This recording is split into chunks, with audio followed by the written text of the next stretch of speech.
Radio, where gamers roll. www.d20radio.com.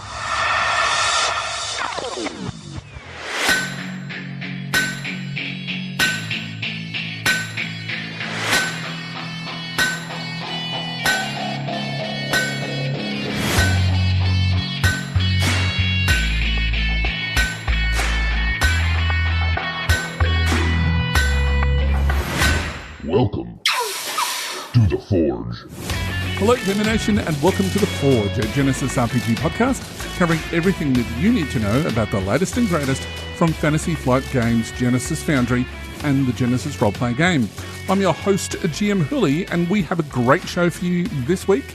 In fact, we'll be interviewing Christopher Ruthenbeck about his Archetypal Species supplement in Breaking the Mould, and we'll be discussing two overlapping skills that are very different in die casting.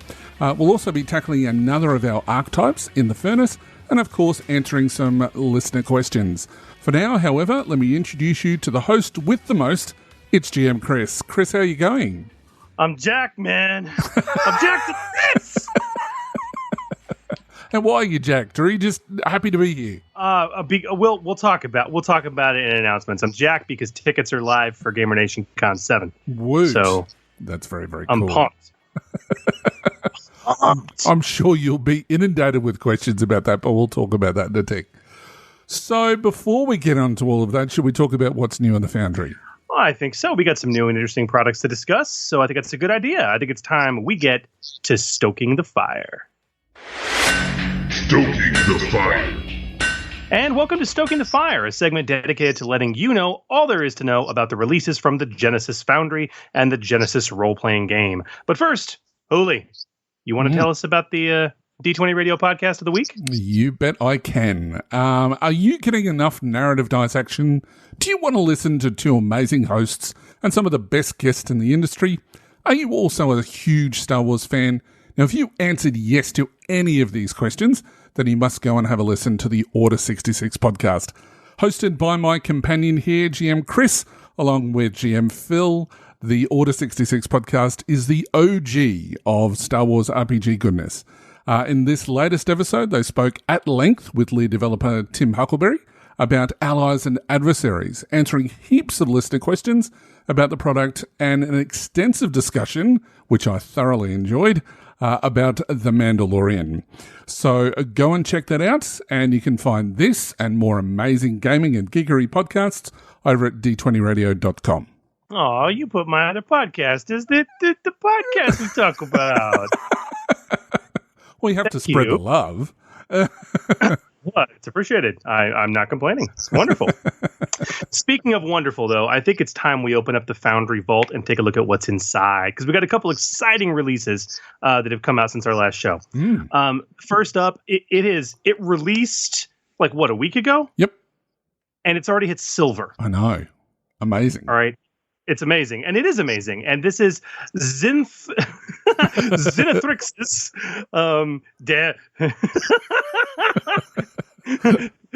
damn you, Zumwalt! Zenithrix's Guide to Magic, which is a crazy name with Z's and Y's and X's and only one apostrophe. Zenithrix's Guide to Magic. It's a beginner's guide to magic from Scott Zumwalt. This is a fantastic product. It has a host of ready-made spells for anyone who's having difficulty with magic. Spells of all kinds, from spells of all types. But the key thing is that all of this and the use of magic in the system, very topical to what the last show we had, and the one we're going to be doing next show as well, is how to use magic. And all of it is kind of explained through the voice of Zenithrix, a very experienced elven wizard who gives their insight to the inner workings of magic. It's very cleverly written, very well done. Additionally, it's not just made for noobs. I mean, veterans of Genesys may find this really useful as kind of a new way of looking at the magic system, explaining it to other players, as well as making use of two brand new spells that Scott puts in there, the Mind spell and the Move spell. And its accompanying magic skill, Psychic. Also included are guidelines to create custom magic implements and clarifications of many common problems and complaints with magic, and it is $2.95, meaning it is a must-have for every GM who is running a game with magic and for everyone who is playing a magic user. Indeed. Goodbye. Go check it out. It's great, and there is a reason why I gave you that to read out, Chris, because there's no way in the world after the issues that I've had with certain other special guests that we've had in the past, because I just can't get my tongue around any of that. But anyway, so next up is a new product from a new author, David Morris of Mount Ogden Gaming Company with his Monstrum Encyclopedia. Now, this is somewhat small supplement, only being 12 pages, but it gives a few exciting things inside.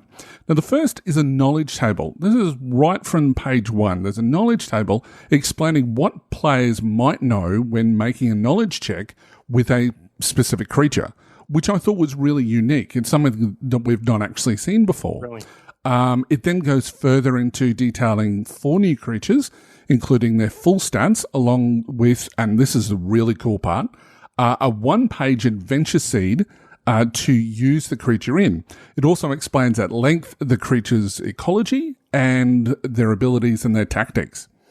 And additionally, and this is a lot to get in 12 pages, yes, there's more. The product will be updated by David regularly, so it's the purchase that keeps on giving, basically. And at only $1.95, why wouldn't you? That's the key thing. Like, he's pretty much said, he's like, listen, it's $1.95, but I'm going to keep adding to this. I'm going to keep adding to it. I'm going to keep adding to it and releasing new versions. So it's almost like buying a book that grows. Yeah. I like that. I like that a lot. Indeed. All good stuff. And we also happen to know, don't we, Hooli, there are several more products in the works soon to be released. Yes, there are.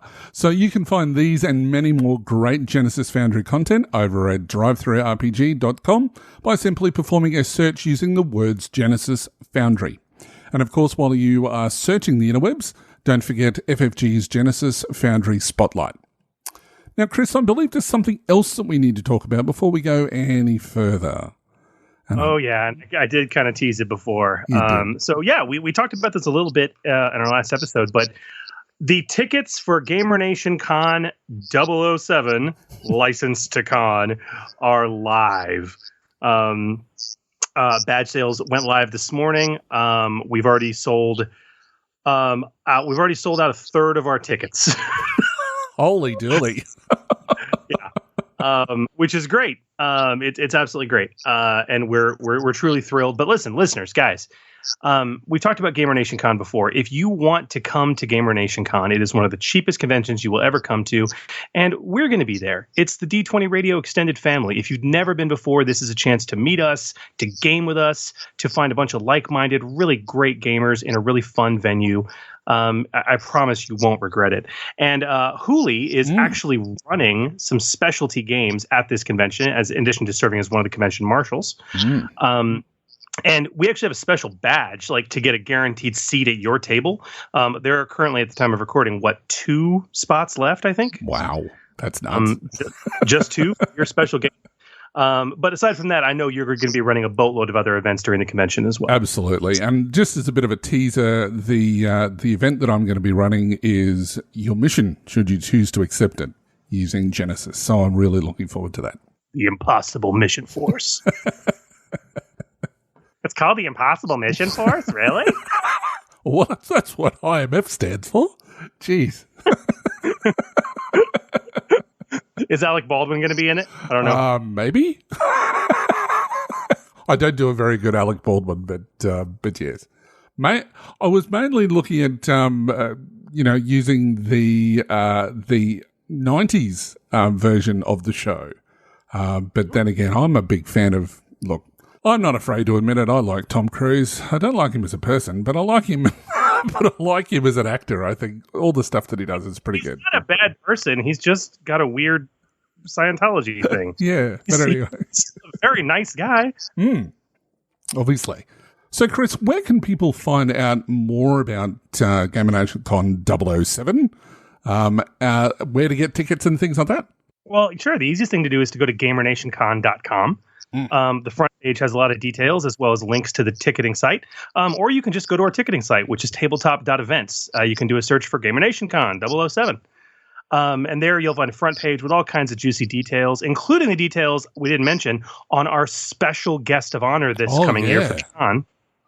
Mr. Tim Huckleberry, whom we've obviously had on this very show.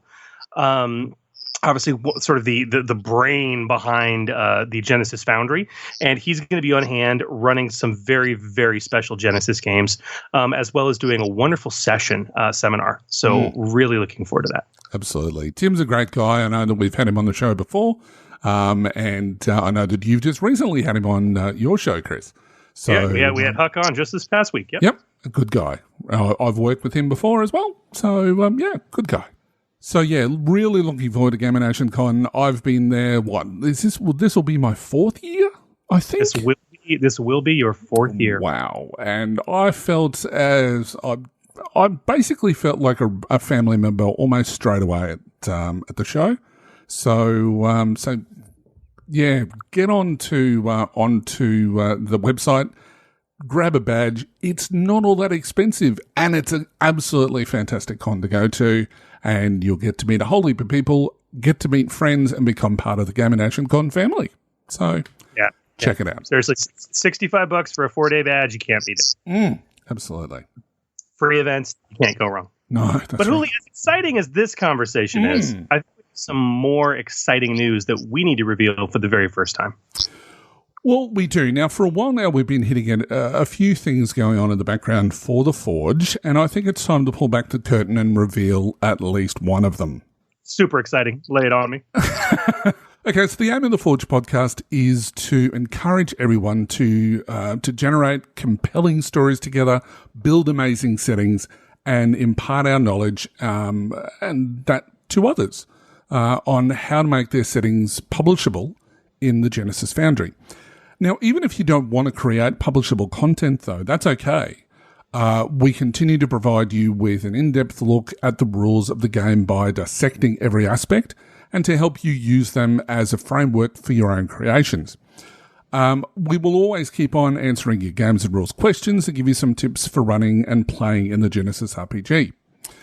But that's not what we're all about.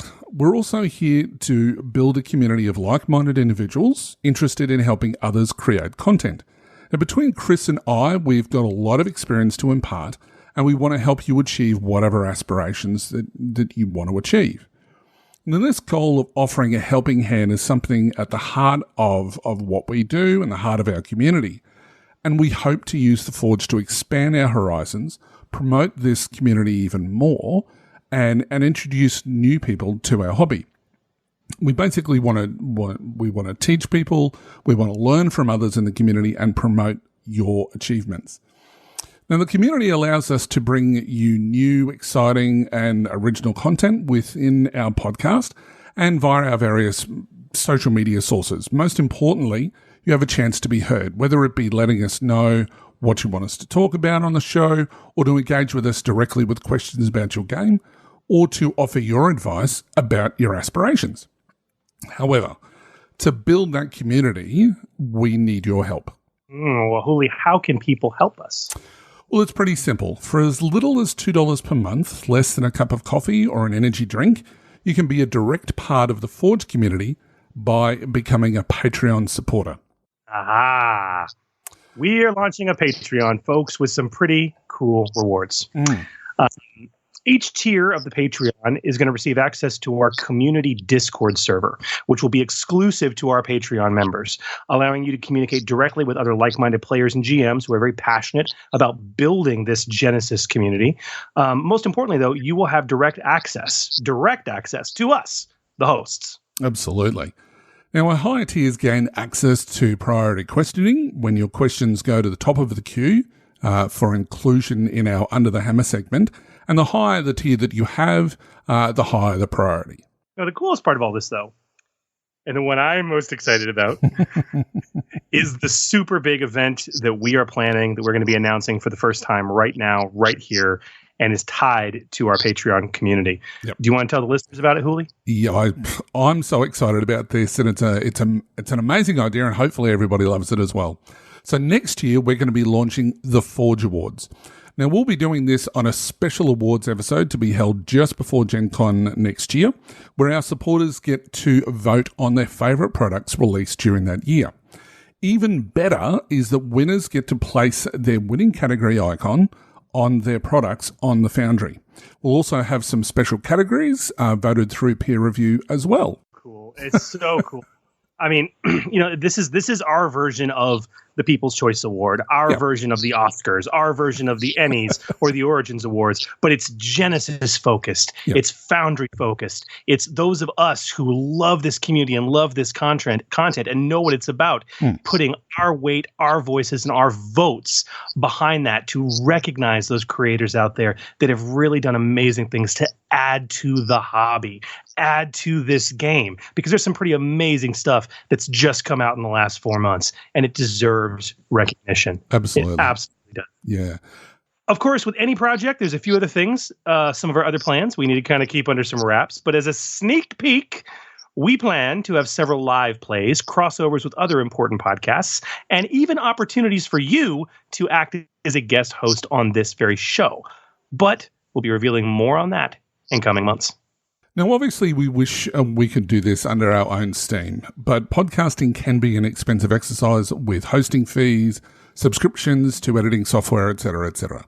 So if you are able to help us out to continue providing you with news, reviews, interviews, and all manner of gaming shenanigans concerning the Genesys RPG and the Genesys Foundry, then please consider pledging and being part of this community. Where can they do that, Hooli? Well, you can visit patreon.com/Forge Genesys, so nothing that people already don't know.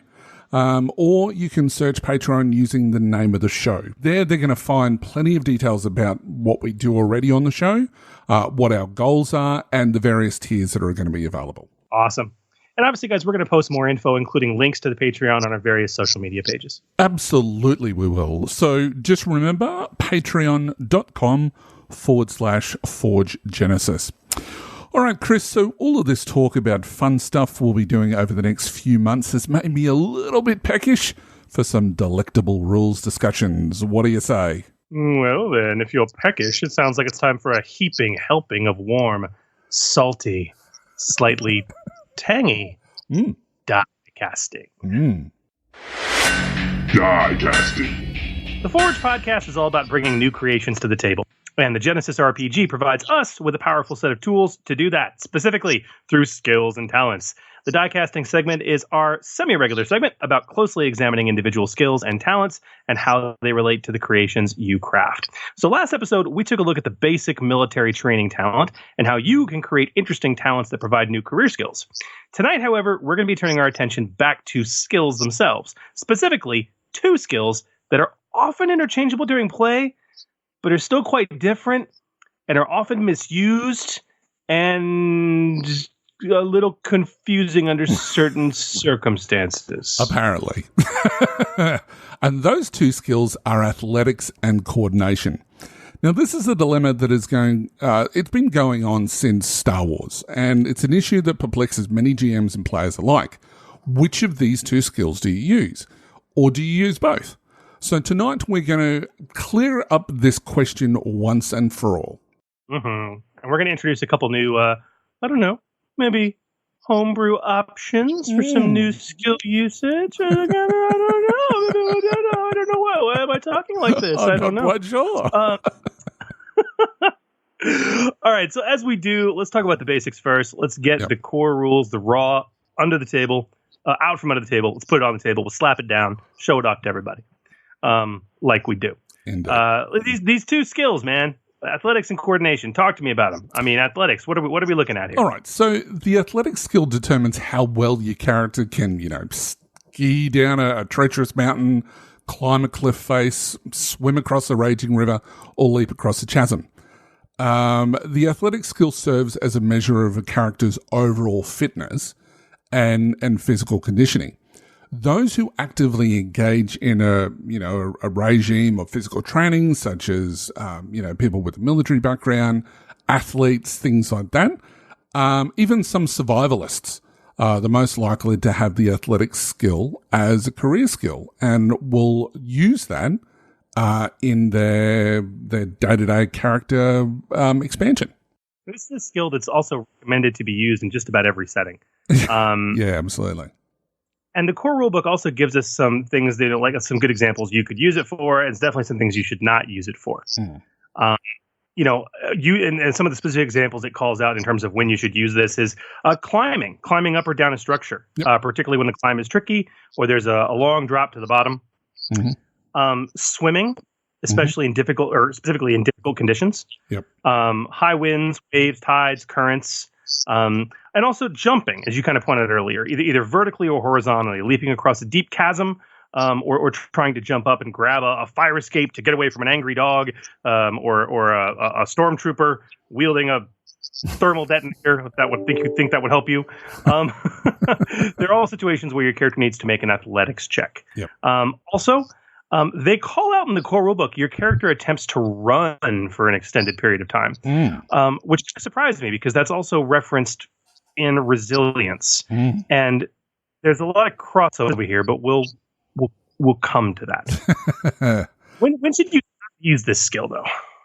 All right. So the first thing that the rules point out is that something that we talk about all the time on the podcast, insofar as that you don't have to make a check for every single time that you do something. There are going to be situations where you don't need to make a check. And athletics is probably the best example that they say this. And they say that your character attempts an activity without any chances of failure. So if there is no chance of failure, so if you're, going for a swim on a calm day, as it says, or you're doing an early morning jog, or you're jumping over a small log or something like that, you don't need to bother making a check. There's no point to it. It slows down play. And this is just one of those examples in the rulebook that they actually highlight that. So that's where they say that you don't make an athletics check. But an area that definitely it can't be used is when a character attempts a physical activity that relies more on hand-eye coordination or general sort of agility or dexterity. Rather than straight strength. So that's going to be in something like parkour or free running, swinging on a rope, doing it Tarzan style or something like that. That is more of a coordination role rather than athletics. Now, already we can see that even the rules are showing that there's a clear difference between the two.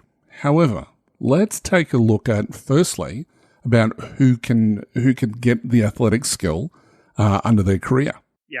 And obviously anyone can take ranks in it, but if you're looking for those cheap career skill list ranks, in the core rulebook, we got the druid, the explorer, the knight, the soldier, and the trades person, which makes perfect sense. Yep. Climbing that scaffolding, for example. Mm-hmm. In Realms of Terranoth, we have the disciple, which I found that was quite interesting. Yeah. Shadow of the Beanstalk, we have the courier, which makes total sense. They are the runners in the physical world, the roughneck and the soldier. So again, we're talking about people who are ex-military. So it certainly makes a lot of sense. Absolutely. Now, when we move on to coordination specifically, and it's worth noting, you guys, if you're following along in your storybooks at home, coordination is on page 59. And if you want to find athletics, you'll find it on page 58. The coordination skill, we've already kind of hinted at when talking about what athletics isn't. It's hand-eye coordination. It's general agility. It's the ability to stay stable when you're on unsteady surfaces, to squeeze or crawl through narrow openings, or even land safely after a large fall. Things that require a sense of balance, flexibility, all of which is represented by the coordination skill. Coordination ultimately serves as a measure of a character's flexibility, their sure-footedness, their agility, and their hand-eye coordination. And it's also recommended to be used in all settings. Yep. But what can we use it for? What are some of the good examples we see in the rules? Well, one of the things that I suggested before, trying to swing backwards and forwards on a rope or rappel down a structure. Now, this is one that you can say that it's a little bit of both, but they're quite specific in saying that you rappel down a structure, which means that there is no strength that's required to climb up the rope. It's a lot more about coordination, so that makes total sense. We've got walking across a narrow surface while trying to keep balance. Again, you're talking about balance, so it's more about your dexterity. Attempting to squeeze into a tiny or a cramped space, such as a crawl space, sewer pipe, air duct, if you're a big lover of Die Hard, which aren't we all. When a character falls and they need to try to slow the rate of their descent, or to land safely. You know, there are some big rules, and we'll go into this later on, where it's specifically talking about how to use coordination to save yourself. But there's an interesting point there. We'll get to that in a moment. The other one, which is quite interesting, is needs to escape from physical restraints. Again, there's something else that we'll talk about shortly. Actually, probably this is a good time to do it. When we look at equipment, one piece of equipment that is in Shadow of the Beanstalk has a difficulty for athletics as well as coordination.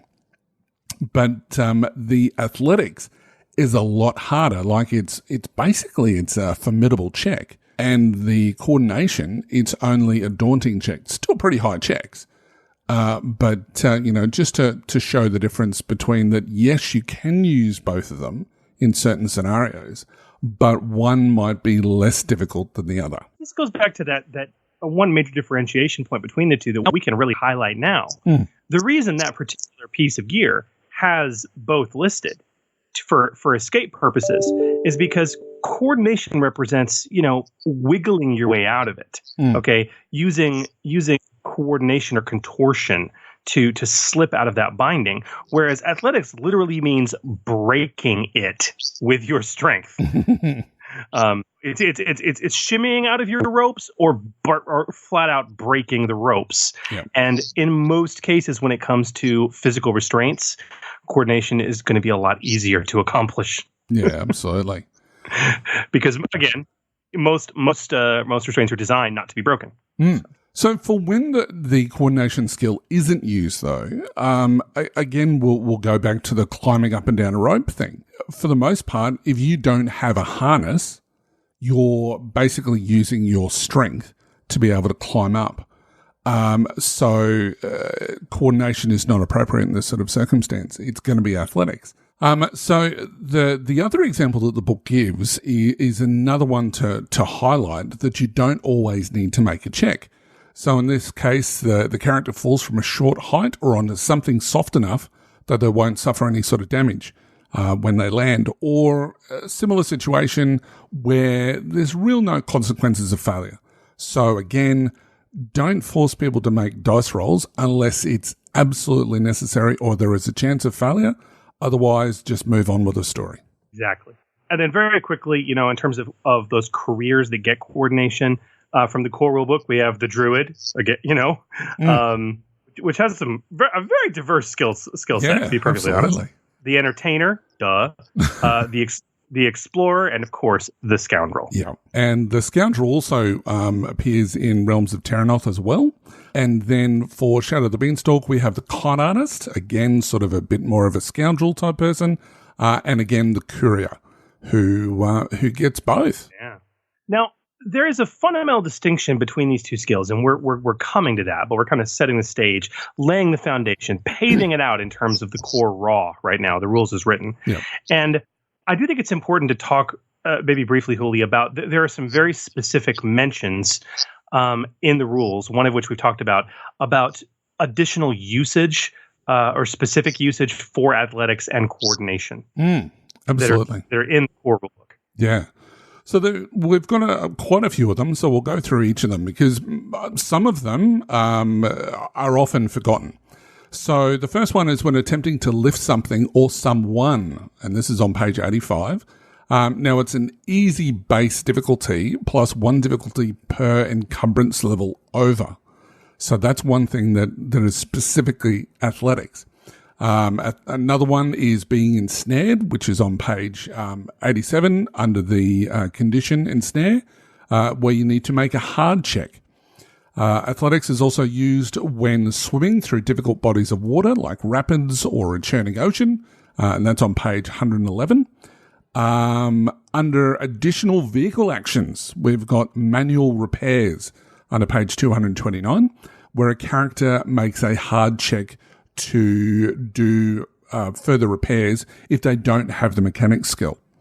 And lastly, athletics is used to put out fires in vehicles, which is on page 230. But what about coordination? Well, okay, so the specific call-outs for coordination, if athletics is used to put out a fire in a vehicle, coordination is used to put out a fire when it's you.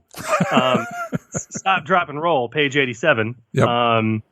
Additionally, gravity effects of various kinds are governed by coordination, page 110. And then we get to a few things where both skills are actually called out. Falling, specifically on page 112, make an average check. For each uncanceled success, you remove 1 wound. For each uncanceled advantage, you remove 1 strain from the damage taken. And at least per the rules as written, that you can use both coordination and athletics for that. Yeah, that's right. Additionally, the same goes for moving through impassable terrain. Page 110. You can use either. And even some of the ones you went, like, I know we're going to get into house ruling in a bit, but I mean, honestly, Hooli, if a player came to you and they said, I'm ensnared, I want to use coordination to get out of it, would you stop them? No, I wouldn't. And this goes down to one of our sort of rules of thumb, I guess, without actually listing them, is that if a player really wants to use a skill and they can come up with some sort of reason why, and this doesn't necessarily just apply to athletics and coordination, it can be anything. If they can come up with a legitimate reason why and they've actually put some thought into it and it sounds cool, let it happen, but make sure that you're increasing the difficulty. Because there's obviously a preferred skill to do some particular thing, but then there might be secondary skills. Now, this is something that Shadowrun did years ago, where you had secondary skills to do certain things. But yeah, higher difficulty, and the same process applies here. Absolutely. Absolutely. So, and this kind of leads us into really talking about what differentiates these skills. But, we've talked about the core rules. Are there any talents, though, before we get there? I mean, finishing up this kind of core rules as written discussion, are there any talents that use either of these skills? Surprisingly, there isn't. There is only, well, technically speaking, there's only one, and that's from Shadow the Beanstalk, and it uses coordination. So there aren't any that use athletics. Now, that talent is called Knockout Punch, and all that it's using coordination for is whatever ranks you have in coordination. That's how much your stun value is, because any sort of brawl check basically gets the stun setting. And so what I think it's 2 plus your ranks in coordination is what that value is. I hear you.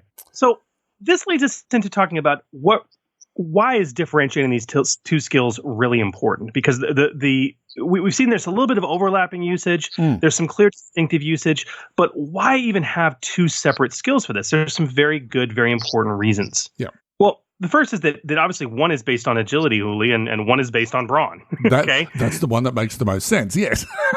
Makes the most sense. And honestly, the thing is, most players are going to spend points in one and not the other. Yeah. If you let these 2 skills be too interchangeable, you are technically penalizing players who spend points in both. Now, the reason players put points in one and not the other is because the players tend to have a particular combative focus, either melee or ranged. Yeah. But what's intriguing to me, and I want to bring this up now because we're going to come back to it again and again, and it comes up every time we have these arguments at the play table around coordination versus athletics. People say, climbing a rope. Okay, well that's athletics. It takes strength. Okay, well yeah, but gymnasts climb rope all the time, and that's all about coordination. Okay, when you try to compare these skills and their uses and the player characters who use them to quote unquote real world people, you're commonly going to come across and compare yourself to athletes. Okay. You realize that when you're dealing with an athlete, most sport players, okay, they are not going to be either agility or brawn. An athlete is really going to be developing both. And if they were an actual character in a game, they would be putting points very heavily into both athletics and coordination. Yeah. Okay. I mean, if you're a footballer, and honestly, if you want to send this discussion forward, resilience too. Okay. If you're a footballer, resilience and coordination are going to be your bread and butter, but you're going to have athletic ranks. You're going to have athletic ability. If you're an American footballer or a rugby player, you better believe those guys are probably at equal ranks when it comes to athletics and coordination. All right. Not to mention resilience. And the same goes for a gymnast. But you just kind of got to keep that in mind. If you look at somebody who's like a power lifter or a strong man, that's going to be athletics and probably some resilience. If you look at somebody who is a parkour, professional or a free runner, that's going to be probably coordination and resilience as your big daddies. But they're still going to have those two. Most athletes that you think of are going to have ranks in both of these skills. So just because they may have a particular focus on one in your game mind doesn't mean they're not going to have ranks in it, and that when you see a parkour expert able to scale a wall, which is athletics, they very well could be using athletics. So just think about that. Yeah. Because, when you start comparing real world athletes, no one knows what their skill ranks are because skill ranks are a game mechanic. Exactly. You don't know what skills that they're using to do that. Gamers, and this is what we do. Exactly. It's fun. It's fun to do it. Yeah. I think the point that we're trying to remember is that there's always going to be a crossover here. Yeah. And if you're trying to compare these two skills to real world ability, understand that the real world icons that you're comparing this skill usage to are likely using both skills. Yeah. Yeah. Depending on the situation. So, another point that has come up a few times for me when players are asked to make some type of check, and let's say it's a resilience and they ask for a boost die because they have some ranks in coordination. What? Should you allow that to happen? I've had this question, so I'm going to ask it. Depending on the scenario, so rather than going, I'm going to use coordination, but I've got points in a skill that isn't either of these two things, would it be possible to add a boost die? The short answer is to ask them how that applies, and if they can justify it, and then if they can, then allow it with a huge increased difficulty. When you're talking about the difference between athletics and coordination, they're very similar, so you might be looking at one, maybe two. But if they're trying to use another skill completely that to them makes sense and they can try to justify it, sure, allow it, but increase the difficulty by 2 or more, with potentially adding setback dice into the equation. And that's a way that, yes, you can, but. And that's the aim of the system. I don't know. What's your thoughts on that, Chris? Yeah, yes, and is always the case. I understand what you're getting at now. The idea that they're asking for a skill substitution, basically. Yeah, pretty much. And you can, it's yes. If it makes sense, yes, and it's going to be a lot more difficult. Yep. Now, a good example of this in the Huli that you mentioned a moment ago was there's that piece of gear in Shadow of the Beanstalk that used both skills to escape from it, but it has separate difficulties. What is that gear? It's called a snaplock. It's on page 97 for those following on at home in the Shadow of the Beanstalk rulebook. And what were the difficulties associated with that? So for athletics, it's formidable. So that's 5 purple dice.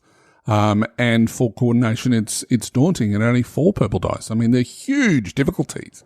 But when we start looking at this particular piece of equipment, we really start looking at, well, yes, even FFG can see that there is similarity between the two, but one is more appropriate than the other. And in this case, they've seen coordination being the most appropriate, and they've seen athletics. It's still possible, but it's going to be a higher difficulty. Interesting. Hey, while we're on the topic of gear, I'm just going to ask, is there any other gear that has been in any of the published materials yet that relates to either one of these skills? Look, I looked all the way through all of the 3 books thus far, and the only one that I can find is climbing gear, which is interesting within itself, and it really highlights the fact that when you're climbing, you are using athletics. So it says that when your character uses climbing gear, they remove a setback die from any athletics checks they make to climb something. And that's the only one that uses those 2 skills. I was quite surprised. I was expecting a lot more, but there wasn't. Interesting. That's an interesting aside. Okay, so Huli, now that we've talked about both these skills and we've kind of examined their ins and outs and their usage and really the differentiation that's there, when it comes to players and GMs who are using these in their games, can we distill this down into a couple easy rules of thumb? You kind of hinted at one earlier, but can we distill it? I reckon we can. So, rule of thumb number 1, if what you're doing requires strength or fortitude, use athletics. If what you're doing requires agility or dexterity, use coordination. It's pretty simple. The second rule of thumb is when you use both, consider increasing the difficulty of the skill least appropriate depending on the situation. And that's pretty much all that you need to know. Apply those two rules and we're good. Now, the only thing to add here, however, is that we here at The Forge are all about, how developers can use the knowledge that we're imparting in their own settings. Now, we have one way, and we'll get onto that in a second, but another way is to remember that when you create equipment that uses these skills or highlights a check that is required during an adventure, take into consideration what skills are most appropriate with the check and which aren't.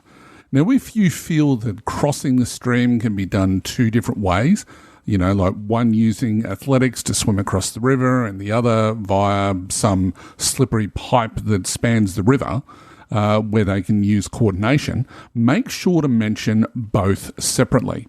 However, if your scenario can be completed using two different skills, like athletics and coordination, list the difficulties together. You may then also wish to mention other skills that may be appropriate, like survival or vigilance, or whatever other skills you feel are appropriate to make the check. Just mention that it's going to be a greater difficulty. Now, this may seem like really basic stuff, but these are the things that the professional writers miss from time to time and can certainly make that adventure, NPC, special ability, or gear that much easier for the GM or the person who purchased your product to use said product. So, yeah. Okay, so now we're good. Good and golden. Now, Uli, I'm not fine just being good and golden. Right. I want to be good and platinum. Right. So do we have any non-standard uses for coordination and athletics that maybe an enterprising game master or player might use or suggest? Well, look, there aren't many non-raw ways to use either of these two skills, as the two skills pretty much cover everything because of their overlapping nature. But I'm sure that there are definitely some, and I know that we've talked about a little bit of it. But when you want to use it in a non-raw fashion, there's one thing that you can always do, and you can create it for your own settings, and that's talents. Now, as we mentioned earlier, there's only one talent that looks at these two skills, and even then, it's only coordination. So let's look at a couple of talents that we created based very much in the ways of Jackie Chan and Black Widow and John Wick and a slew of other modern action heroes, particularly with the way they used improvised weapons. So, Chris, do you want to take us through the first one? Yes. So we built this pair of talents, and I got to talk about this. Uli and I kind of designed this together, and definitely inspired by those action heroes that you said. But again, it's that when you think about the core of athletics and coordination, they're not combative skills. They represent raw physical ability. And so the idea of being able to, in an improvised setting, turn, at least temporarily, that raw physical ability into something combative is what we were going for here. And the first talent is coordination based. It is called Take This with an exclamation point on it. Right. It is a tier 2 talent. Activation is active, incidental. It is non-ranked. Once per encounter, your character may use their coordination skill to make a ranged attack with a one-handed, improvised, thrown weapon. That's pretty cool. I like it. Yeah, man, this is grabbing that beer bottle or that dinner plate and hurling it. I think that The Mandalorian did that recently. In the first scene. I think so, yes. And the second talent is, because they're twin talents, it's Take That. In a similar sort of vein, it's tier 2, and this one's going to focus on athletics. So its activation is active, incidental. It's a non-ranked talent, and once per encounter, your character may use their athletic skill to make a melee attack with a two-handed improvised weapon. Breaking a chair over somebody's back. So you're hurling the beer bottle at them, and as they're trying to recover from that, you bash them over the back of the head with a huge chair. Love it. Yeah, Jackie Chan has both these talents and probably the improved and supreme versions that we haven't written yet that allow him to do it like for every single attack he makes. That's right. Yeah. Absolutely. Yeah. Yeah. Very, very good cool. stuff. Good stuff. And Hooli, of course, after listening to this episode, people can find these talents actually written up, can they not? They certainly can. We'll link it on all of our social media, but we'll also put it on our website, which you can find at forgegenesys.com. Fantastic. All right, good discussion. If you guys have any particular skills or talents that you want us to dive into, let us know. Head to any of our various social media platforms and post it up. Or, of course, email us, forgegenesis at d20radio.com. Mm-hmm. But, Hooli, I think it's time to pump the bellows and heat things up as we walk into the furnace. The Furnace. And welcome to The Furnace, the segment where we take a deep dive into a topic concerning custom creations using the Genesys role-playing game. Now, tonight we're going to continue our quite popular, and thank you all for your feedback, segment of series on the ins and outs of archetypes and species creation. Now, when it comes to creating your own setting or world in Genesys, or even expanding upon an existing one, archetypes and species can be some of the most critical components for players and your entire game. Indeed. Well-crafted, thematic archetypes and species, they go just an incredibly long way to imparting the tone and feeling of your game. But the balance of your game can be seriously impacted if those species are not built in a proper way. Something we'll be discussing later with Christopher Ruthenbeck, actually. Now, back in episode 4, we began the first of a series on the topic of archetype and species creation, focusing on the overall rules for species crafting, but then honing into serious detail in that episode on species archetypes with a high bronze score. Now, in episode 7, we continue to dive into high willpower species and archetypes. And look, we strongly recommend that you give episode 4 a listen if you haven't done so already. Because in that episode, we covered the basics of archetypes and species creation with rules and best practices that we will be referencing tonight. Now, because tonight we're going to apply those rules to hammer out an intriguing species that focus on the cunning attribute as the defining characteristic.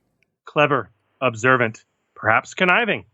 High cunning species work well for some very classic archetype concepts, which we're going to break into tonight, including the best practices to develop your very own species and archetype abilities for those concepts. Indeed. So we should start with a boilerplate, yeah? Yep, absolutely. Now, as I said before, tonight we're not going to be discussing the core rules of creating a species. The 6 parts of the species, XP costing when changing those parts, all that. Again, please go back and listen to episode 4, where we covered that at length in the first half of the furnace segment. So there's no use repeating it again, and we're going to proceed assuming that you know what we're talking about. Now, tonight, we're simply going to be applying all of those rules to the new archetype and a species focus. Cunning focus species. Love the soundboard. All right, so look, we talk about, a moment ago, we said that, a cunning focused archetype or species embodies some pretty classic tropes. In the role-playing genre. Yeah. Some strong focus areas. What are the big ones? Because I think these are gonna kind of guide our discussion here as we talk about this. I mean, what are they, and what are the skills that are cunning-based that are commonly focused with them? Look, there's 3 main ones that come to mind, and there's probably a 4th one as well, which is sort of a combination of a few of them. But we have the ne'er-do-well, which is your typical rogue. The thieves, informants, and conmen. Now they're going to concentrate on skullduggery, deception, and streetwise, which are all cunning-based skills. We've then got the survivalist, and they're going to focus on survival and perception, and they're going to be the rangers and the trackers and scouts and things like that. And I think that we spoke very, very much at length in one of our previous episodes about the survival skill. The druid is the third big one, which they focus on survival, and as far as spells go, they focus on primal, which is a cunning skill. Primal magic, woot. Yeah, it's weirdly limited and weirdly broad. It's a lot of play. It really is. Absolutely. And then the fourth one that I mentioned, which is sort of a bit of a combination of probably the first two, is where we're talking about perception and streetwise. Now, they're going to be your detectives, or perhaps an inquisitor for a church if you're wanting to look at the Inquisition setting, for example. Perception and streetwise, again, using cunning. Yeah, makes total sense. This makes total sense. And when you're thinking about these types, some of the questions to ask yourself, is kind of, because it's going to be a little different for each one. When you're building the species, we talk about this as we do for each type. What should be your dump stat? That's a really good question. And look, similar to the previous one that we had with willpower, it was a little bit difficult. I mean, there's one obvious choice, and that's intellect. But it could just as easily, depending on what sort of a focus that your species has, it could be agility. It could be brawn. It could also be presence. So intellect is probably the best one. But there certainly are others that you can consider, and you have to look at your focus. Well, okay, and let's do that then, because I think that the best way to really frame this is not to talk about the characteristics that you shouldn't dump, or excuse me, that you should dump. Maybe it's more important to consider the characteristics that you should not dump. All right, and that's going to be heavily dependent on your focus. Yeah. When you talk about the ne'er-do-well, that roguey con man thief. I mean, honestly, I think agility is probably one of the last, characteristics you should dump. Yep. Could be quite important. If you're going for a more sneaky, skullduggerous type, stealth, coordination, ranged combat, very important for that type of character. But on the opposite side of the ne'er-do-well, you've got the con man. And, if that's what you're going for, presence is the characteristic you don't want to dump, because if you're going to have that con man character, they're going to serve as an interim face for the party. They need presence for charm, negotiation, cool, extremely important for that con man vibe, Yep, absolutely.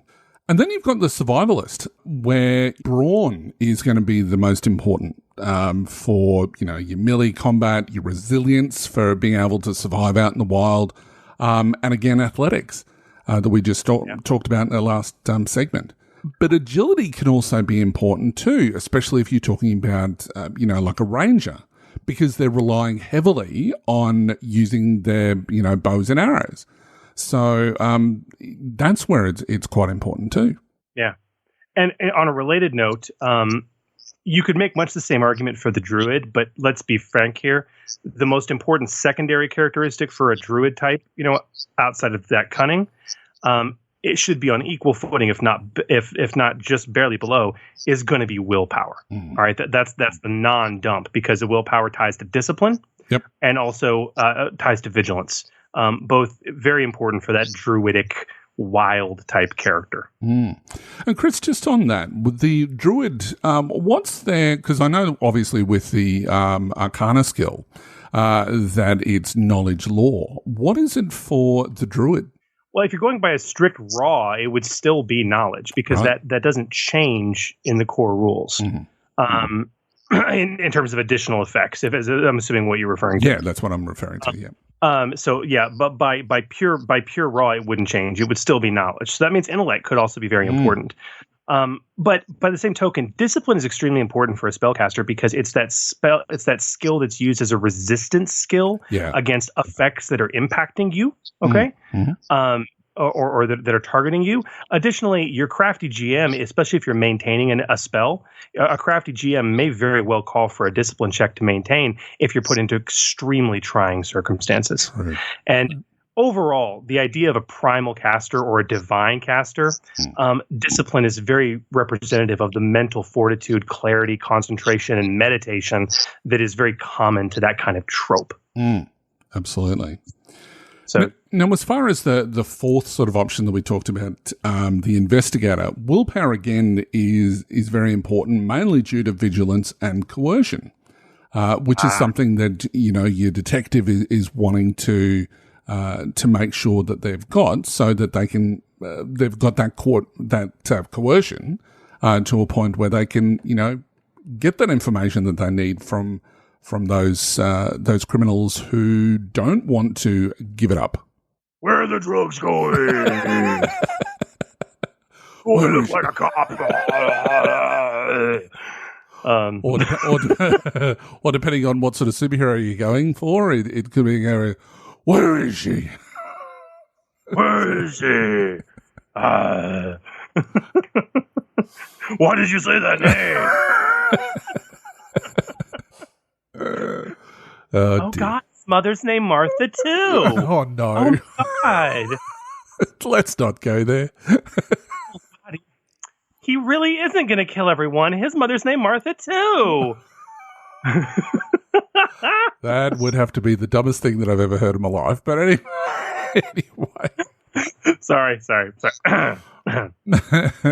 Oh, brother. Yeah.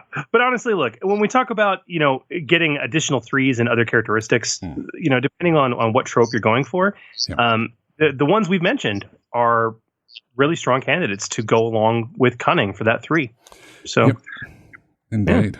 All right. So, when it comes to skill usage and special ability free ranks, where do we give the free skill rank?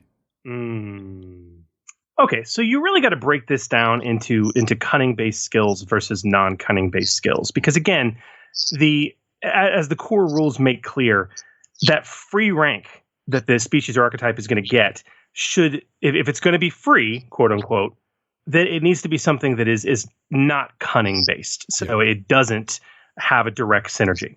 So you want to look at cunning skills, you want to look at non-cunning skills. Now, you can do cunning skills. It's just going to cost you a bit more for that free rank. Yeah. Now, obviously, in terms of the core rules, the cunning-based skills that are out there are deception, perception, primal, skullduggery, streetwise, and survival. If you're going to provide a free rank in one of those, honestly, you should take an extra -5 XP hit to the build. It should cost more than just free. And Hooli, I'm going to go out on a limb here and say that if you're getting a free rank in primal, it should probably be a -10 XP hit. I would agree with you. Absolutely.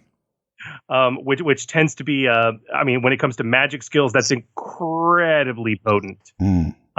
Especially because you can't even attempt it, at least in terms of core rules, without a rank in that skill. So there you go.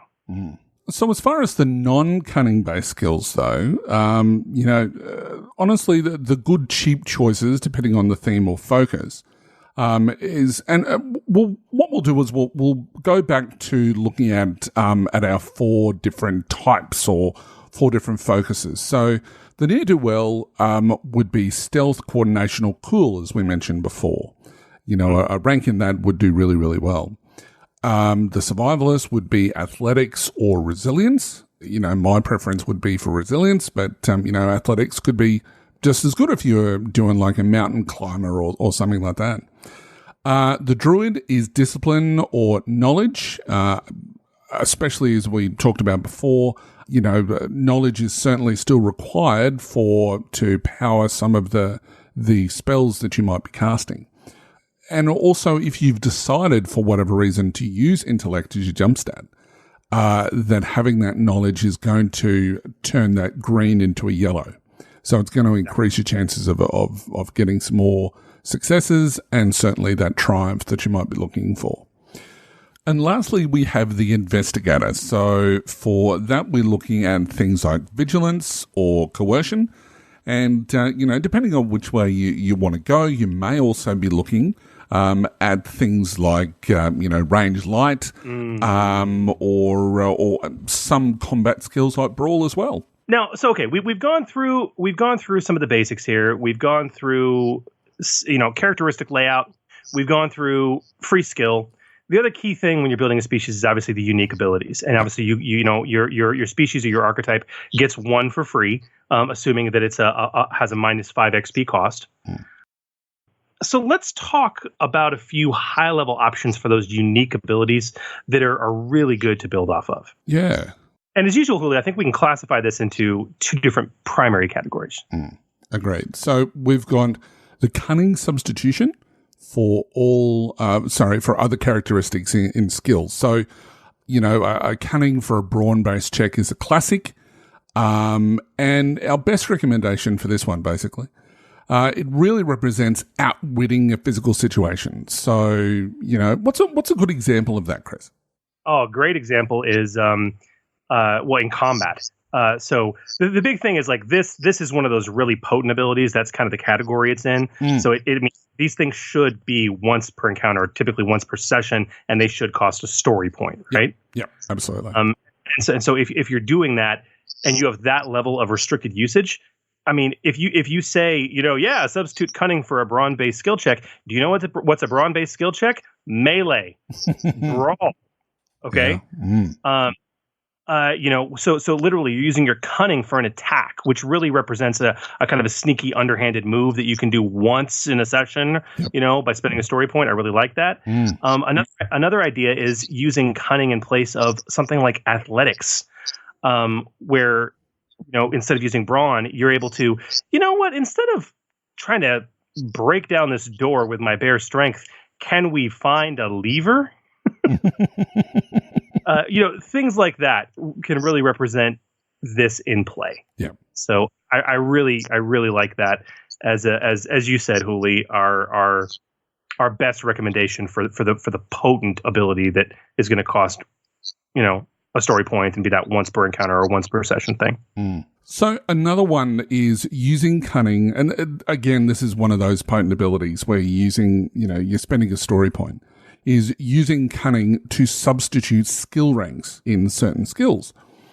Now, this is best used for combat skills if you're going to do it that way, similar to what you talked about before, Chris. Yeah. And another great option is an intellect-based skill, representing you just this one time, relying on, your craftiness in place of formal training for an intellectual pursuit. And probably the best example of that is going to be a knowledge skill check, Exactly. Where you need to know about what sort of, for whatever reason, you're looking for who is the manufacturer of certain doors, to reference your podcast from the other day with regards to Transocean door builders.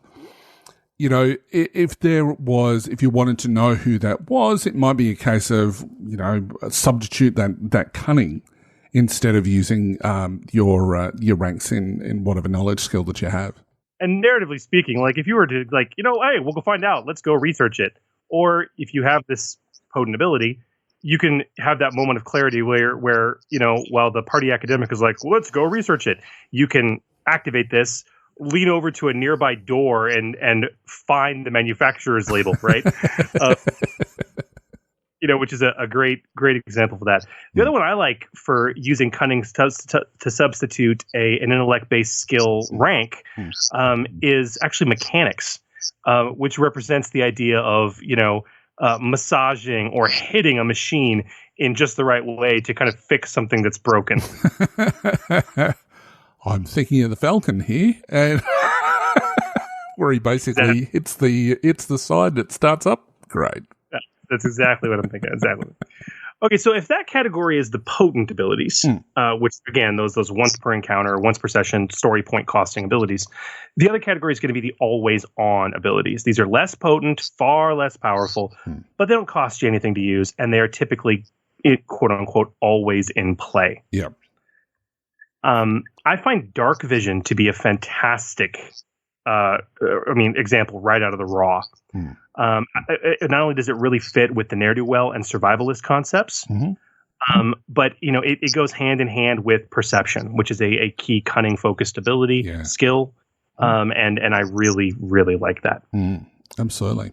So another good choice are things that boost related skills. So in other words, it's going to give you a free boost die, but in certain situational circumstances. So especially if you want to keep it around about that 5 XP cost.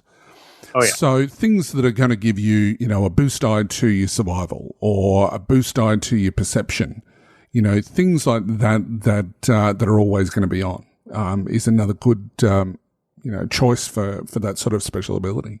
Yeah, and that's a key because there's a lot of, especially in Star Wars, there's a lot of talents and other abilities like, hey, you get a boost die to this skill, right? But that is far too powerful for a minus 5 XP ability like this. So if you're going to do something like that, it needs to have that situational circumstance. And you're actually going to see that in a bit when we talk about my build example. Oh, cool. Well, that's kind of a bit of a segue then. I mean, hopefully that sort of explained how best to use cunning-based characters or how to create them. So, as we always do, let's give our examples on how we've used cunning to create an archetype. Yes. So, Chris, I'm going to go first because I really love yours.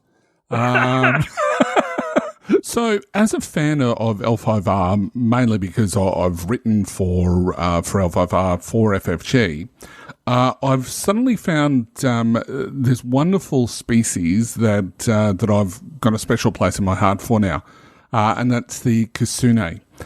They're a shape-changing fox and they're really mischievous tricksters, and they're actually spirits from the spirit realm that have decided to take a human form. Now, they're normally pretty charismatic, they're elegant and filled with poise, but, naturally they're a fox. They're normally sort of unusual colours, and they've got these really sort of unique 9 long tails. Now, this is a problem that remains with them in human form, because what happens is that when they transform into a human, they keep them.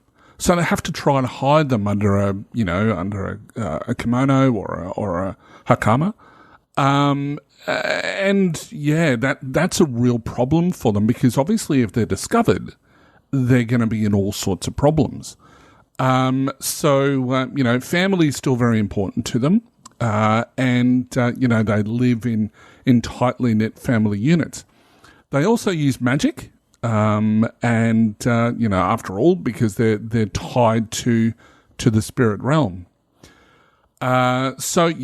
Few issues there. The first one, obviously, is that, we have a cunning in 3. That's where, that's part of this build. So we're putting a cunning in 3.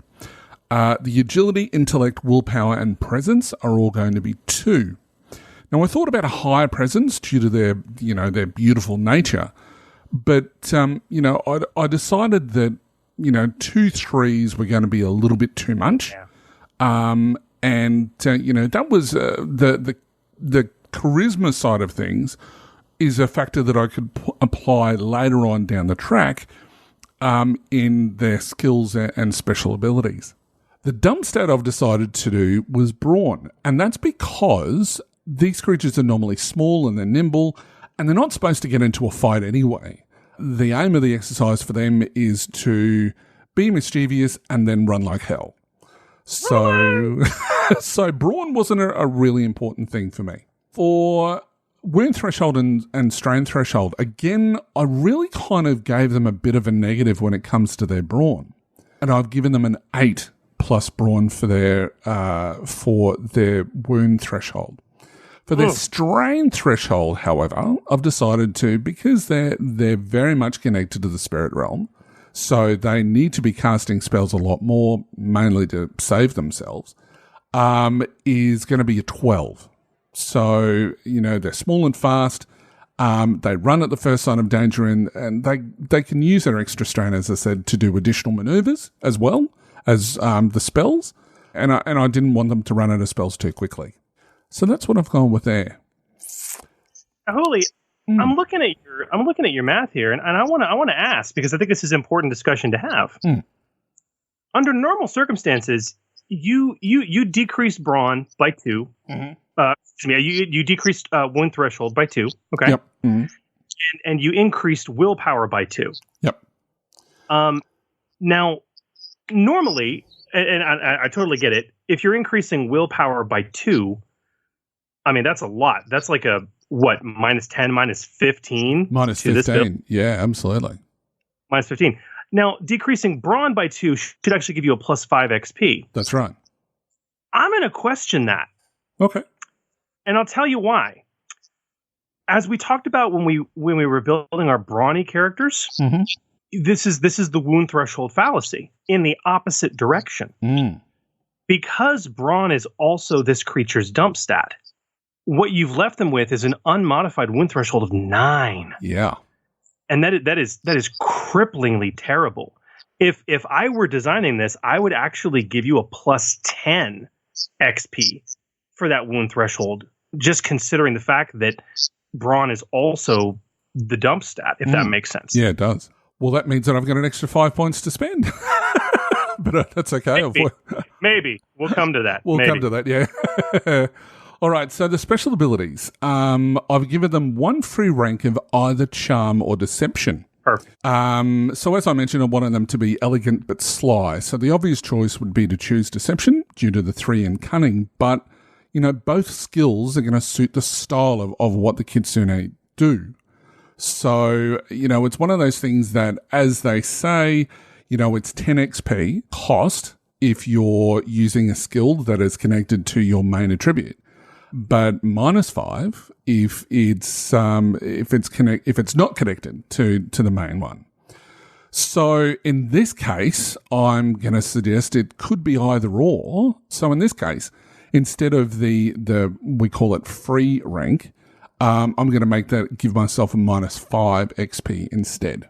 Now, as far as the unique rules go, now these guys are a little bit different, but I really sort of struggled how I was going to do this. So instead of giving it a mechanical effect, I decided to give it a narrative effect instead. Oh, I love it. So I've said, as an action, a Kitsune may change shape from a fox to a human and vice versa. Your character's statistics remain exactly the same. Any equipment you are carrying remains where you changed shape. And that's it. So there's no mechanical benefit to this. It is purely just a narrative effect.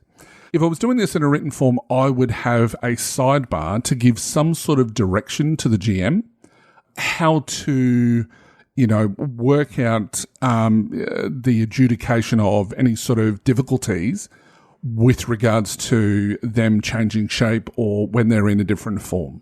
So for the second special ability, I've given them Of the Spirit Realm. So this is an expensive exercise, and I think I've probably miscalculated this. But the Kitsune, and you'll see why in a text. So the Kitsune gain the Divine skill as a career skill, and then gain 1 rank in that skill as well.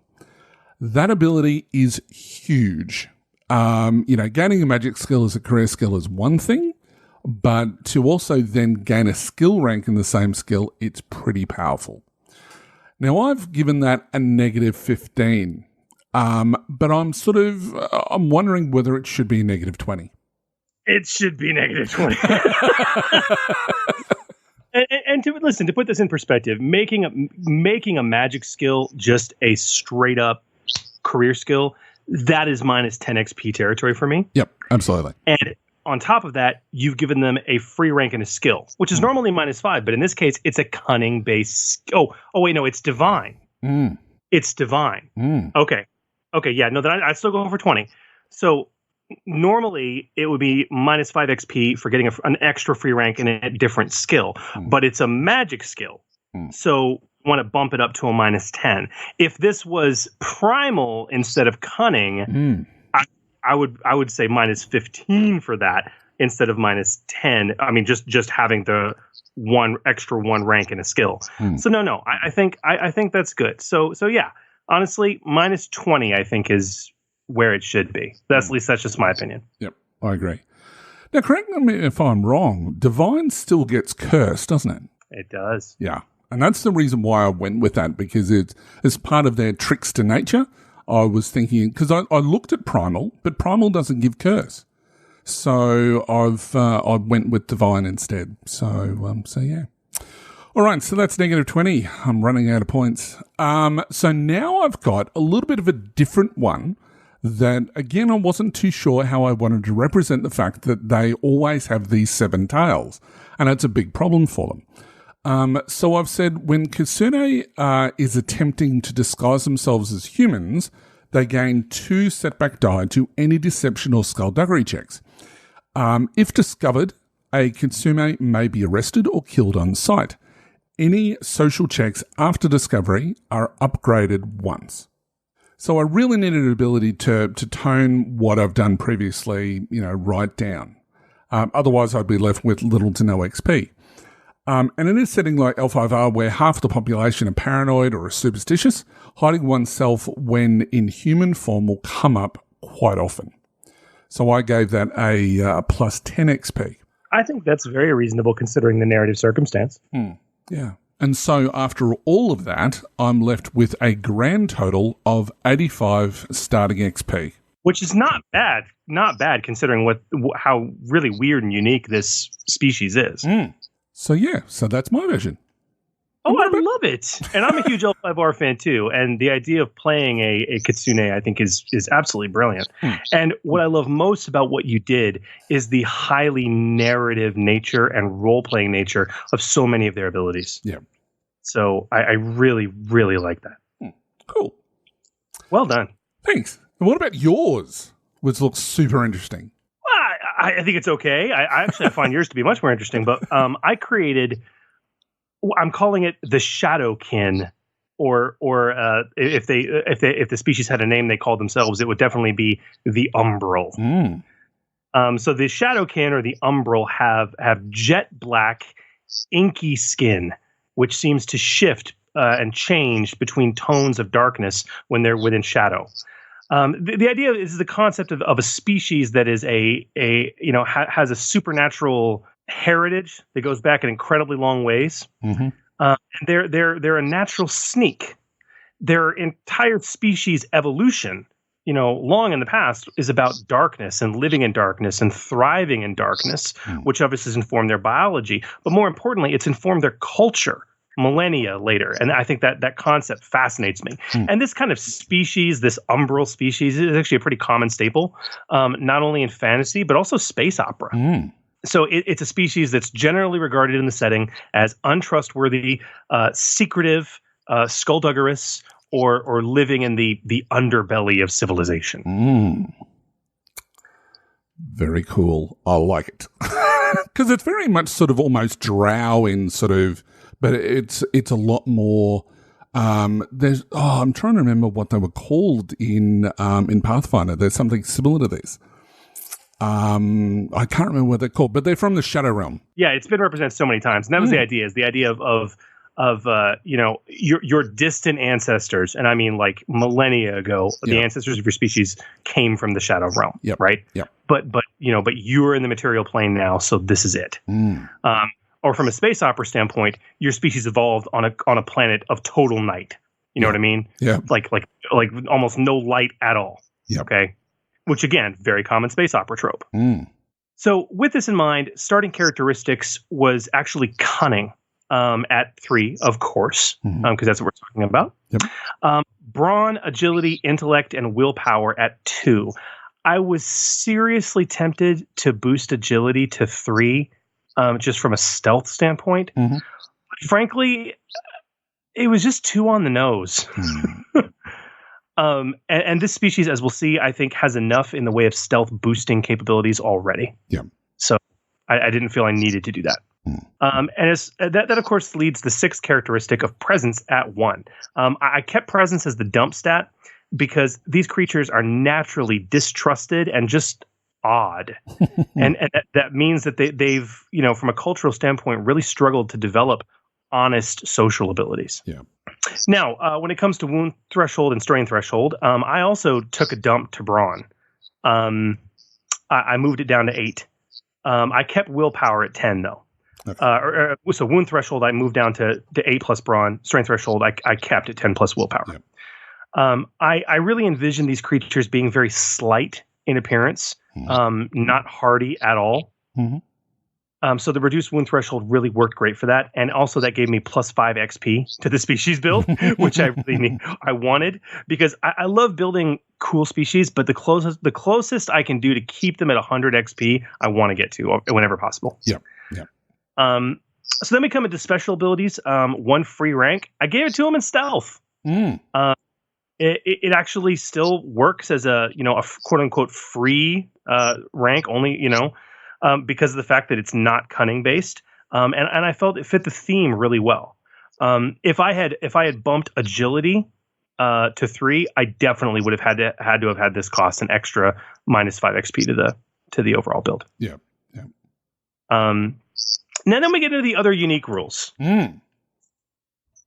So we start with my free quote unquote unique ability, something that should only be worth minus 5 XP. I had to go with dark vision. Mm-hmm. It just makes way too much sense for the species, and it's incredibly thematic. Yep. So right now I'm actually sitting at 105 XP for the species, which is kind of crazy. But let's knock that down a peg. One of the things we talked about when we mentioned great always-on abilities is offering situational boost die that are always on. Yeah. And I really wanted to do that with this build. And so I gave them an ability called Shadow Blend. Mm-hmm. When in areas of dim illumination or darkness, your character gains 1 boost die on stealth checks. What's ironic is that's actually probably the situation that you would least need a boost die. So as a result, it's very situational. Yeah. You have to be in that very dim, dark situation to get it, and it's because the Shadowkin or the Umbrals, their skin morphs and becomes shadow-like, and so they blend in. Is basically what it is. Yeah, and it's certainly sending that sort of message to anyone who would be looking at this species to go, that's exactly what they do. Even as you say that, you get a boost die on a stealth check, but chances are, because of their nature, they're going to have good stealth anyway. You're just giving them even more stealth, but it's still keeping it in theme and really, sending home what it's all about. Absolutely. Now I'm still sitting at 100. Now that ability I costed at minus 5 XP. Okay, because it was very situational, and so I felt it was a kind of a good mix. This brings me back down to 100 XP for the archetype species, but I added 2 additional things. As I was really thinking about this and kind of thinking about this species theme and really their history and their heritage, it makes absolute sense to me that they're going to be light sensitive. Very drow-like, as you put it earlier. Yeah. Okay. So when they are in areas that are well lit, your character suffers 1 setback die to perception checks and combat skill checks. In areas of extremely bright illumination, per GM discretion, your character suffers 2 setback dice. So yeah, I mean, this is a pretty big drawback. Yeah.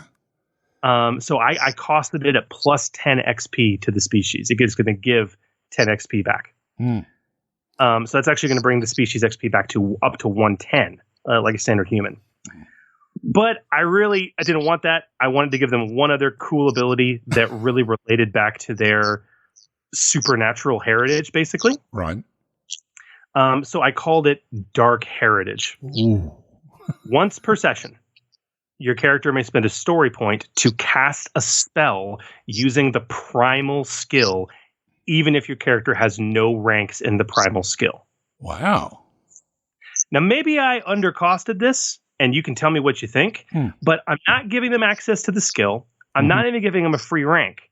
It's basically half of the Templar talent from Realms of Terranoth, just applied to primal instead of divine. And you got to spend a story point to do it. Okay. So because of the fact, even though that's a potent ability that is story point and it only happens once per session, it is magic. And so as a result, I costed it at minus 10 XP.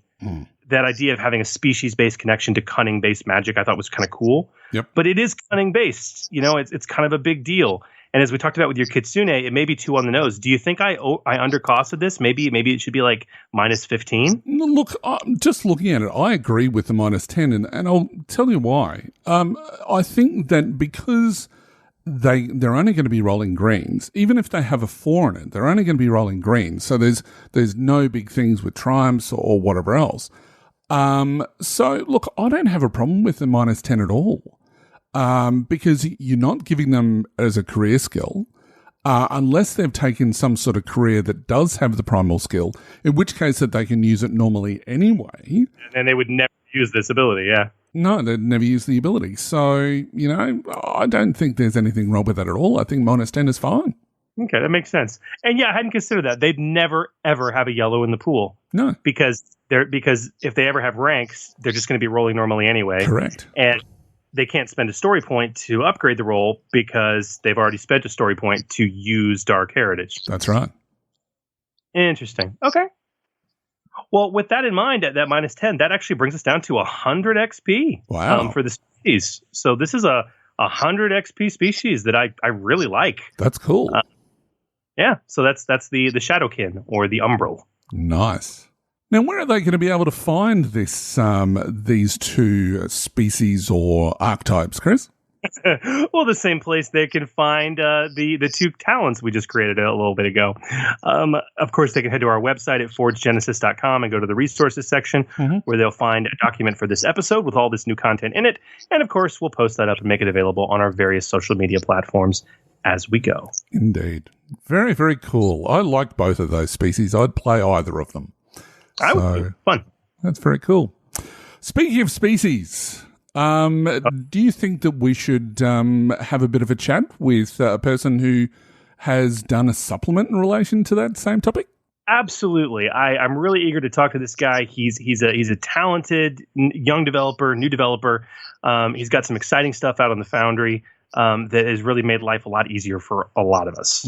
So yeah, let's get into breaking the mold with Christopher Ruthenbeck. Breaking the mold. The Genesys Foundry is an exciting community of fan-created content for Genesys. New settings, new rules options, adventure and campaign modules, and much, much more. But some creators go above and beyond, subverting our expectations and breaking the mold with their work. Our Breaking the Mold segment is dedicated to showcasing an exciting offering available right now in the Genesys Foundry, as we separate the pure alloy from the slag and point you to the best content out there.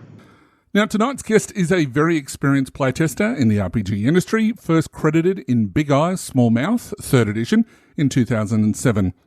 Ever since, he's been tinkering with any new game he could get his hands on, with a preference for more generic systems, due to his propensity to play in multiple different genres. Aren't we all? He has his name not only in several RPGs as a playtester, but also has several self-published works for the Fate Core RPG under his belt. He was the host of one of the first Genesys RPG podcasts in the form of Excess Advantage, as well as being a Discord and Reddit moderator. He is a man who currently has 2 fantastic submissions on the Genesys Foundry, the second of which, Archetypal Species, is what we're going to be talking about tonight. So without further ado, listeners, may we introduce you to the illustrious Christopher Ruthenbeck. Christopher, welcome to the show. Glad to be on. Thanks for having me. Awesome. So, Christopher, can you tell us a little bit about yourself and your gaming career? Yeah, I certainly can. I think that along with many people my age, I got my start with the blue box D&D. I was just at one of my friend's house one day, and he found it in an attic or something. I don't really know where. And he's like, hey, we should try this game. And so that was back in 1998 or so. Back when I was still in middle school. So yes, that's how old I am. Very soon after, we found a local gaming store, which was more of a model shop. They had trains and such with a small section for RPGs, but we found AD&D. It's very important that the very first page of the book says this is not AD&D second edition. So that was the first full RPG book I bought, but very soon after I found the West End game Star Wars and have pretty much played every Star Wars game since. And somewhere in high school, I found Big Eye Small Mouth. It was in second edition at that time. That pretty much became my group's go-to RPG. Not so much because it was an anime-inspired game, but because it was the first generic system that we had found. And the West End Games D6 can be pretty modular, but oh my goodness, are there so many dice rolls for just about everything. and Besom had a lot less dice rolls. So it was quicker to resolve things, and so we played that for a number of years. I kept playing pretty much from the time I found that box in my buddy's house all the way up until today. Right after college, I think I took like a 2-year break. Right after D&D 4th edition, which, unlike most people, I very much enjoyed playing. Tried to play Shadowrun once, that didn't go well. Had someone try to teach me GURPS. Didn't really grok that either, but no. And then one of my friends and coworkers went to Gen Con, what was that, 2011, when the Edge of the Empire beta was announced, and he picked me up a copy. He went every year, so every beta I was able to get my hands on because he was just a cool guy like that. And so I've been in the narrative dice system since its inception, and very much enjoyed what it did with Star Wars. And like I constantly tell everyone who asks and is willing to listen to me babble, that Genesys is a revised edition of the same rules you'll find in Star Wars. So if you know one, you can play the other without really much difficulty at all. And I like Genesys better than Star Wars because it is a more generic game, so it doesn't have a lot of the preconceived notions that, like, this is Star Wars, so this is how this specific rule has to work. Big example is force powers versus magic, but you guys talked about that, well, last published episode, so it's, 3 episodes prior to this one? Or something like that? Which was an amazing episode, by the way. Thank you. It took me about 3 days to get through it because I had a lot going on, but great episode. I love what you guys did with it. Broke it down and explained everything really, really well. Thanks. Thank you. Well, okay, so Christopher, since you are such a fan of generic RPGs, and we all know the power of the generic role-playing game, we always ask the question, and I'd love to ask you, what is your first love of Genesys? Meaning, what style of game or game setting or theme do you really like to get on the table when you play Genesys? My absolute favorite, bar none, is space opera, because I just love space pews. Give me a good space battle any day.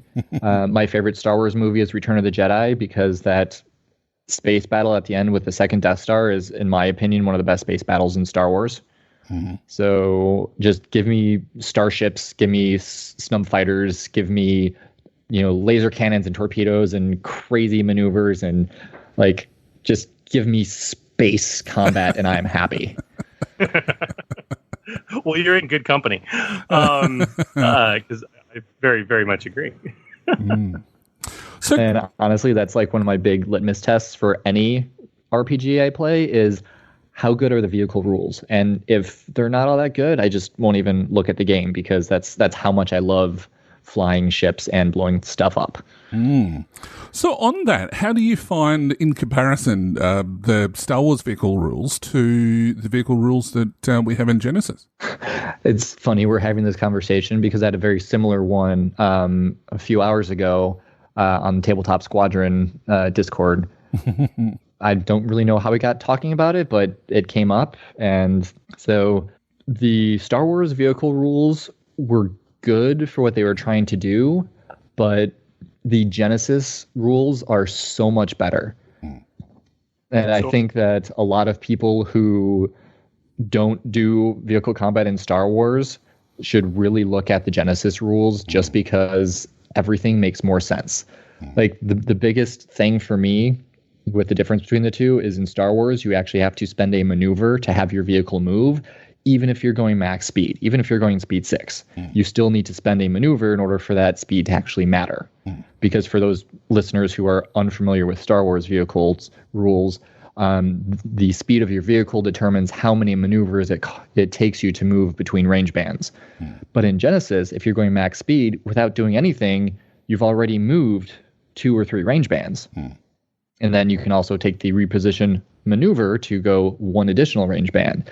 So that in of itself solves like 60% of most people's confusion with Star Wars rules, because they're like, my A-Wing is going so freaking fast, yet it's not moving compared to the stop Star Destroyer unless my pilot actively does something, and it leaves them scratching their head.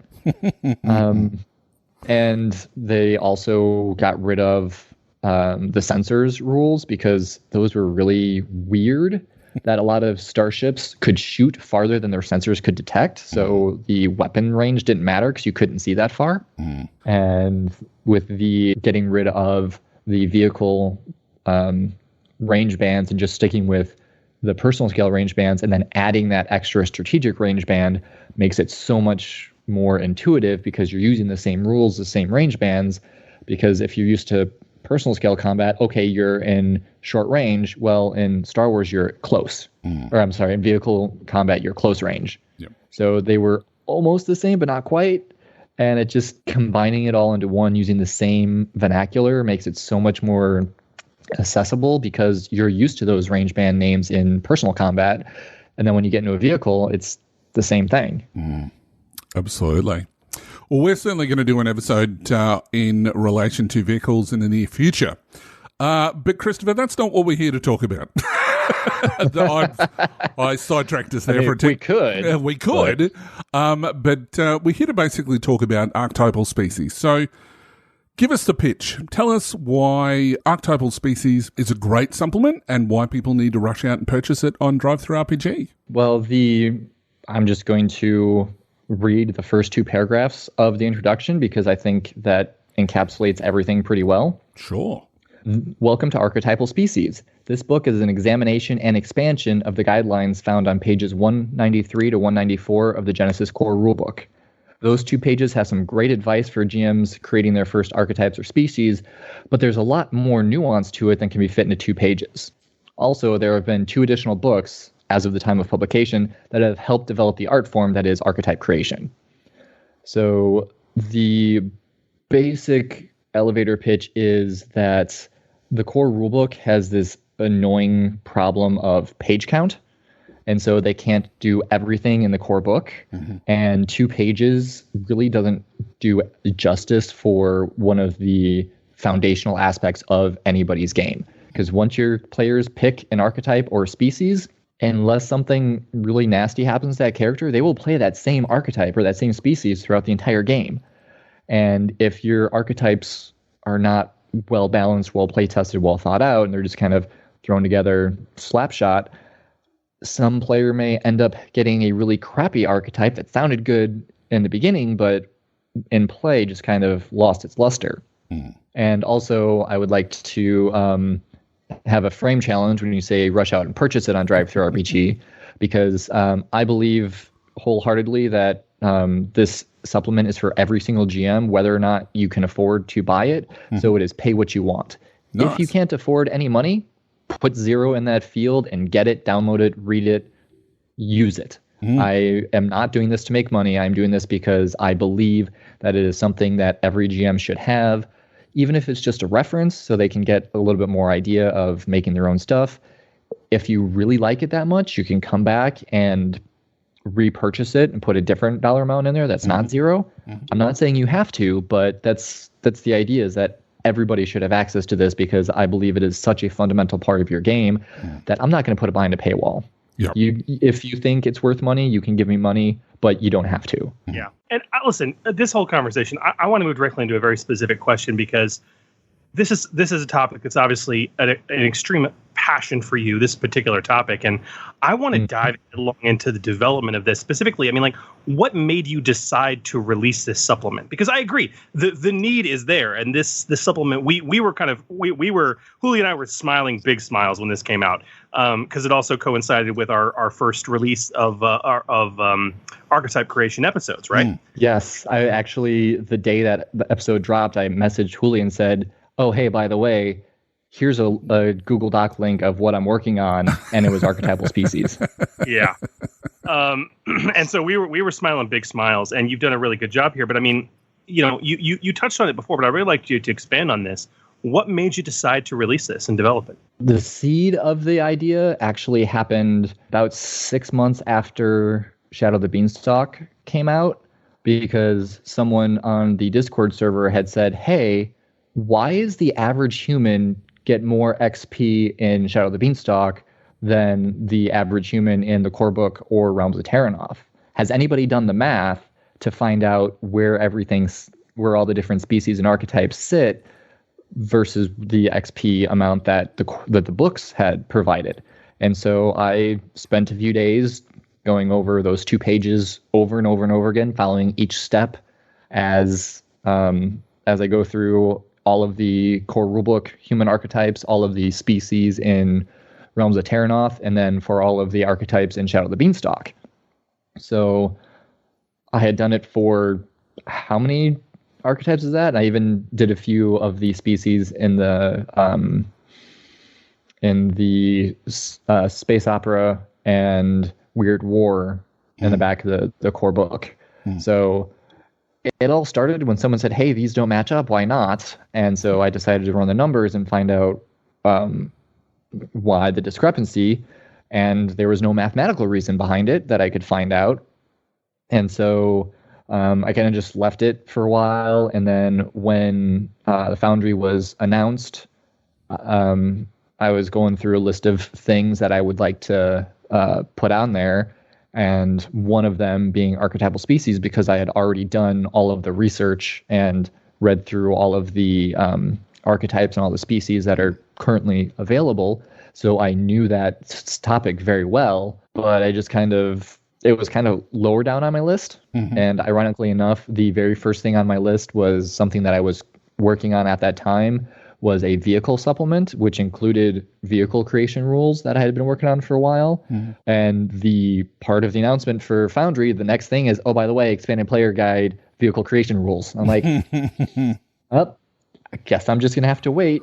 And then when that comes out, I plan on revisiting the vehicle expansion when the EPG comes out, but I need to see what that has before I publish my own thing. Yep. And so, and then there was just some more talk on the Discord server where people were asking for feedback and advice on creating their archetypes. I think a big push was both Scott and Guillaume, who you guys have had on already, were working on their stuff and were, asking me specifically because I had done all the work for the existing archetypes and species, and they're like, "Okay, this is what I'm working on, this is what I'm doing, the numbers, does this work, what would you change?" And so after I figured out what that was all for, I figured this is something I know very well. It's something that obviously people want because they keep asking about it, so I'll go ahead and put it together and see if people actually like it. And obviously they do, because it's obviously they do. Yeah, a lot of people are talking about it. I know that we've certainly referred to it a number of times during the sections where we're talking about creating archetypes and things like that. So it's full of good information, and the thing that I like about it is that it's just laid out quite succinctly, so that anybody can pick it up. As you say, GMs should be looking at this. If they're creating their own settings, so that they can use those the tips and tricks that you've provided in there. Now, we talk about playtesting a lot on the show and how important it is before releasing it to the masses. Now, your product's a little bit different because you're obviously just stepping it out. But as far Right. as the archetypes that you do provide in the supplement, was there any playtesting, or did you just go by the numbers? There was playtesting. Okay. The Sylvan species, which is my version of Wood Elf, I actually created that a year and a half ago now for my home game, which is what Zephyr Knights was. It was the one unique thing about my fantasy world that I did for my players, and one of my players wanted to play a Wood Elf. So I was like, okay, let me figure things out. And so the Sylvan is what became of that. And so that has been at the table now for over a year and been working pretty well for our group. So I figured that's a great thing to throw in there because I know it works well. I know it's balanced, and my player is very happy with it. One of the things that you mentioned before with regards to the numbers, as far as things balancing and whatever else, have you found that sometimes with playtesting that the numbers don't always match up as far as power levels and things like that, so you have to kind of readjust on the fly? I've never done any on the fly readjustments. Okay. But every few months at my table, we take a session out and just make sure our characters are where they want to be. Since all of the species in my fantasy game were made by me, I make sure that my players are comfortable and they like what their characters are and how everything works together. And granted, it's just a small test group of 4 players currently. Most of the time, for my personal experience, there's not much that changes balance-wise as far as the numbers go because we're happy with it, and I haven't really done, besides the Sylvan species and the Gymnast archetype here, I haven't published any archetypes or species for public consumption, so I really don't know. Well, you got a couple good ones in here, and honestly, that's the thing. We talk about this supplement, and when obviously our conversation so far has been on this. You know, it is a wonderful tool that every GM should keep in their back pocket or their digital back pocket when they're creating species to gut check it. But you also, by way of example, to explain everything, actually created 2 brand new species that are fully fleshed out and are available. These new archetypes in this supplement as well.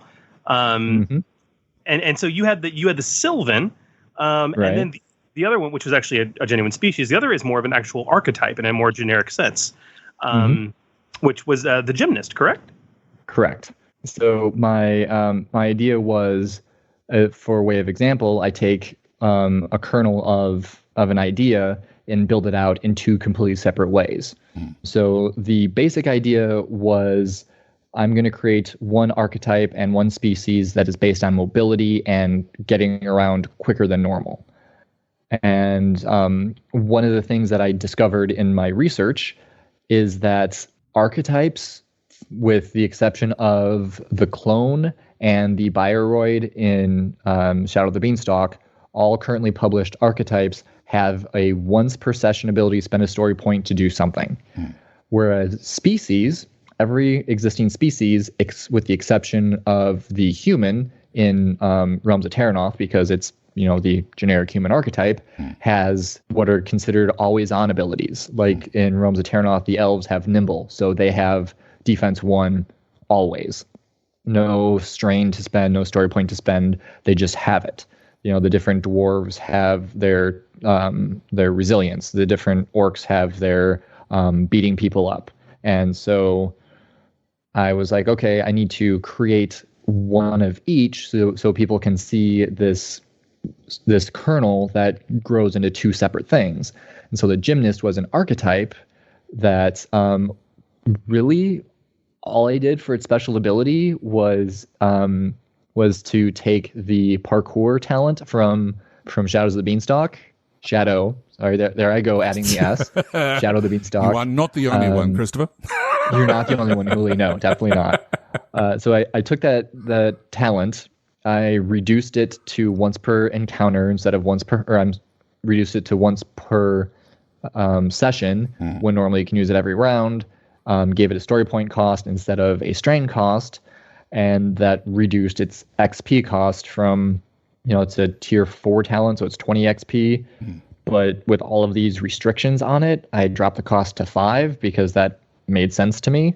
Because I think that being able to parkour once per session is cool, but not really that impressive. So, like I said at the beginning, it was all about mobility and getting around. So I just renamed it in the blink of an eye. Once per session, spend a story point to, as a maneuver, move to any location in medium range as long as you could run, climb, jump, swim, or crawl there. The GM may decide that a 12-foot wall is impassable, but other than that, free reign. And then for the Sylvan, which is the Wood Elves, I went a slightly different direction. And instead of a once per encounter, once per whatever, it's just a flat reduction of the advantage that it normally costs to perform a free maneuver. So normally you can spend 2 advantage to perform a free maneuver on your turn, or as an out of turn incidental, spend 2 threat from an enemy's roll to perform a maneuver. So the ability called Deft reduces that to 1 advantage or 1 threat, but you still cannot exceed that 2 maneuvers in a round limit, but it's only 1 advantage, which is, do I want to recover a strain or do I want to move? Do I want to recover a strain or do I want to pull out a healing potion or something?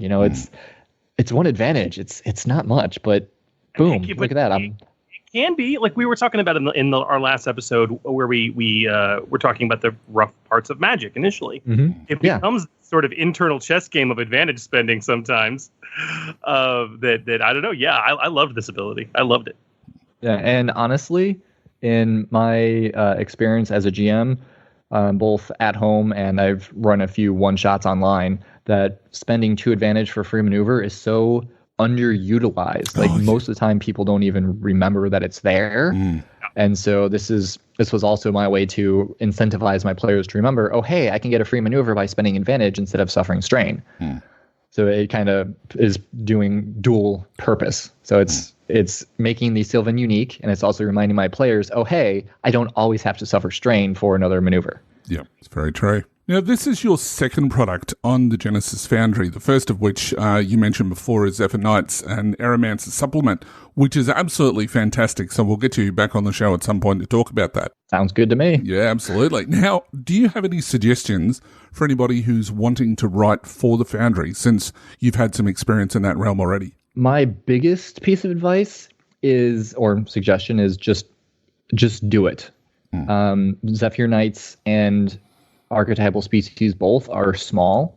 Up until that point, the only small things that had been put up were character sheets and I forget who does it. They have the NPC sheets that are the PDFs for the various adversaries.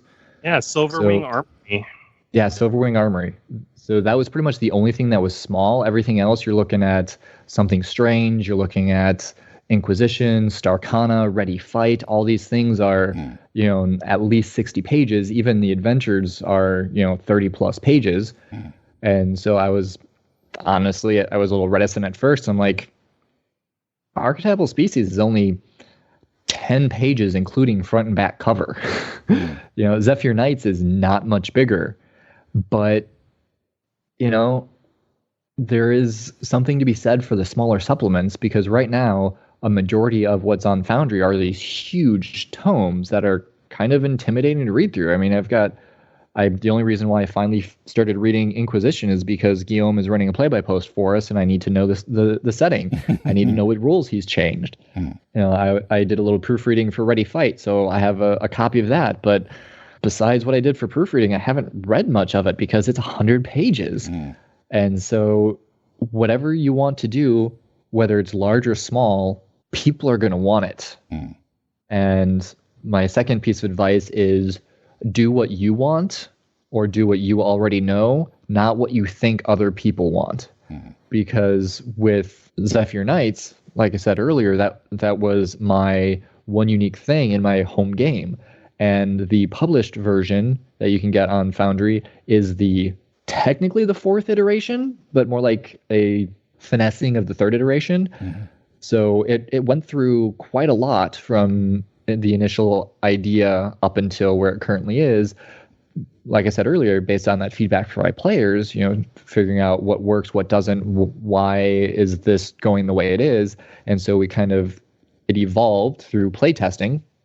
And I was like, these people have all this cool stuff, but it's all standalone with the exception of a few adventures for Android. And I think there's one for Terranoff. So like, I'm just going to throw it out there because, people might like it. And as of the day of recording, I've sold 45 copies of Zephyr Knights. There have been 355 downloads of Archetypal Species. Wow. Only 62 of which are paid. But like I said, I wanted to make sure that Archetypal Species was there available for anybody who wants it. Yep. It's been downloaded over 300 times. That's a lot of people who have at least looked at it, if not actually spent money on it, which, like I said, I'm not doing it for the money. If you want to, go ahead and give me money for it, but you don't need to. And I would like to take a moment, if I may. I had recently gotten a very nice donation for Archetypal Species that was a lot more than the $2.95 I was asking for. So whoever you are, my mystery patron, if you're listening, thank you so much. You are amazing. That's wonderful. That's absolutely wonderful. Okay, so then I got to follow this up with the burning question, brother. What is next for you and the Foundry? Well, like I hinted at earlier, as soon as the expanded player's guide comes out and I have a chance to digest the vehicle rules, I will hopefully be getting back to my vehicle supplement because just like with Archetypal Species, the EPG has a specific page count limit, so they can only do so much. And my vehicle, what I currently have for the vehicle supplement, is a lot more advice and less number crunching because vehicles are kind of a big nebulous thing. There's not a lot of page count dedicated to it in the core book, and it's probably going to get as much as possible, but not as much as they would have liked in the EPG. So just discussing what makes for a good vehicle, simple things like if it's a civilian vehicle, don't give it armor because armor means it's military. Depending on your setting, governmental regulations might limit weaponry because like we see in Star Wars a lot, which is a big pillar of the space opera community, is even personal vehicles have like 4 different guns on them. So not all settings allow heavily armed civilian vehicles, might limit what types of weapons you could have, or, personal defense weapons might be limited to short range only or things like that. It's all about coming up with the idea of what the vehicle is before actually making it, which is one of the big things that I added to archetype creation in Archetypal Species is what I call the capsule, which is before you get down to any of the nitty-gritty of the numbers, write 2 or 3 sentences about what the archetype is, what the species is, what are their strengths and weaknesses, what are they known for, and then use that capsule as the building block for everything that has numbers associated with it. So think about it in in the narrative, what does it do? And then add the mechanics onto it.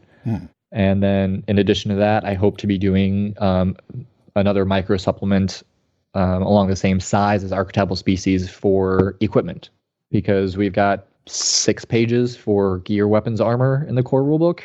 And so I've actually been working on that recently. And so I hope to do a lot of micro supplements that are small and easy to digest, but are, kind of important to the game.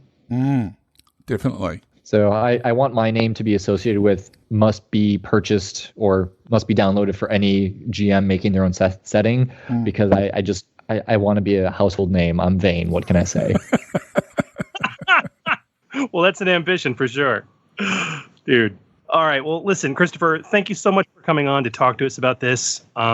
We were very pleased with the supplement itself. And for those of you who are listening, if you have not downloaded Archetypal Species yet, it sounds like most of the community has. But it's number 3 hotness on the Foundry right now.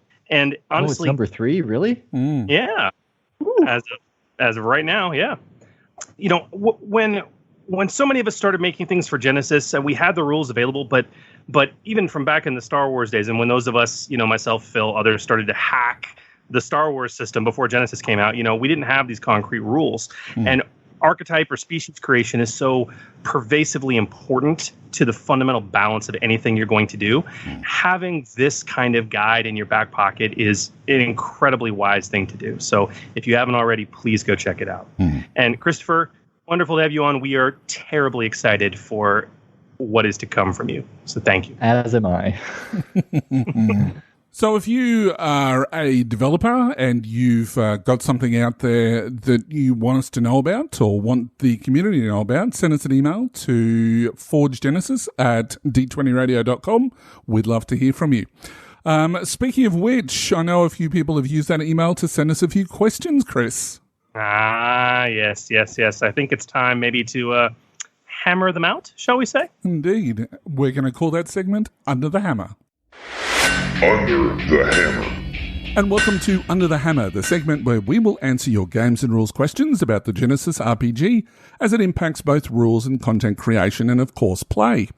We are continuing to get a lot of questions from our listeners, so thank you to all those who are firing them off at us.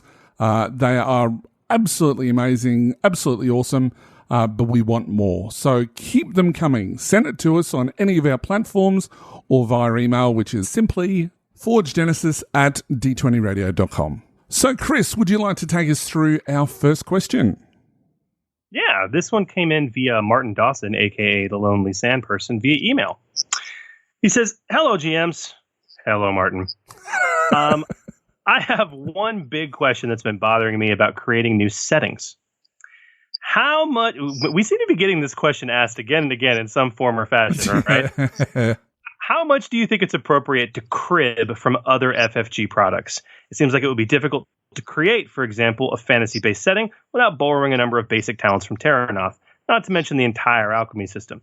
It would certainly feel bad to publish a setting that requires another setting to reference all the content. In some cases, I could see tweaking it to be, quote-unquote, different enough or approaching the same concept in a different way. But what could you even do with, for example, finesse? There's not a lot of design space there. On that note, do you see anything wrong with reprinting the core rulebook talent under a new name for flavor purposes? Thanks, the Lonely Sand Person. Now, this is a question that comes up quite often, as you say, and it's certainly one that I've asked myself when the Foundry was only in its infant stage.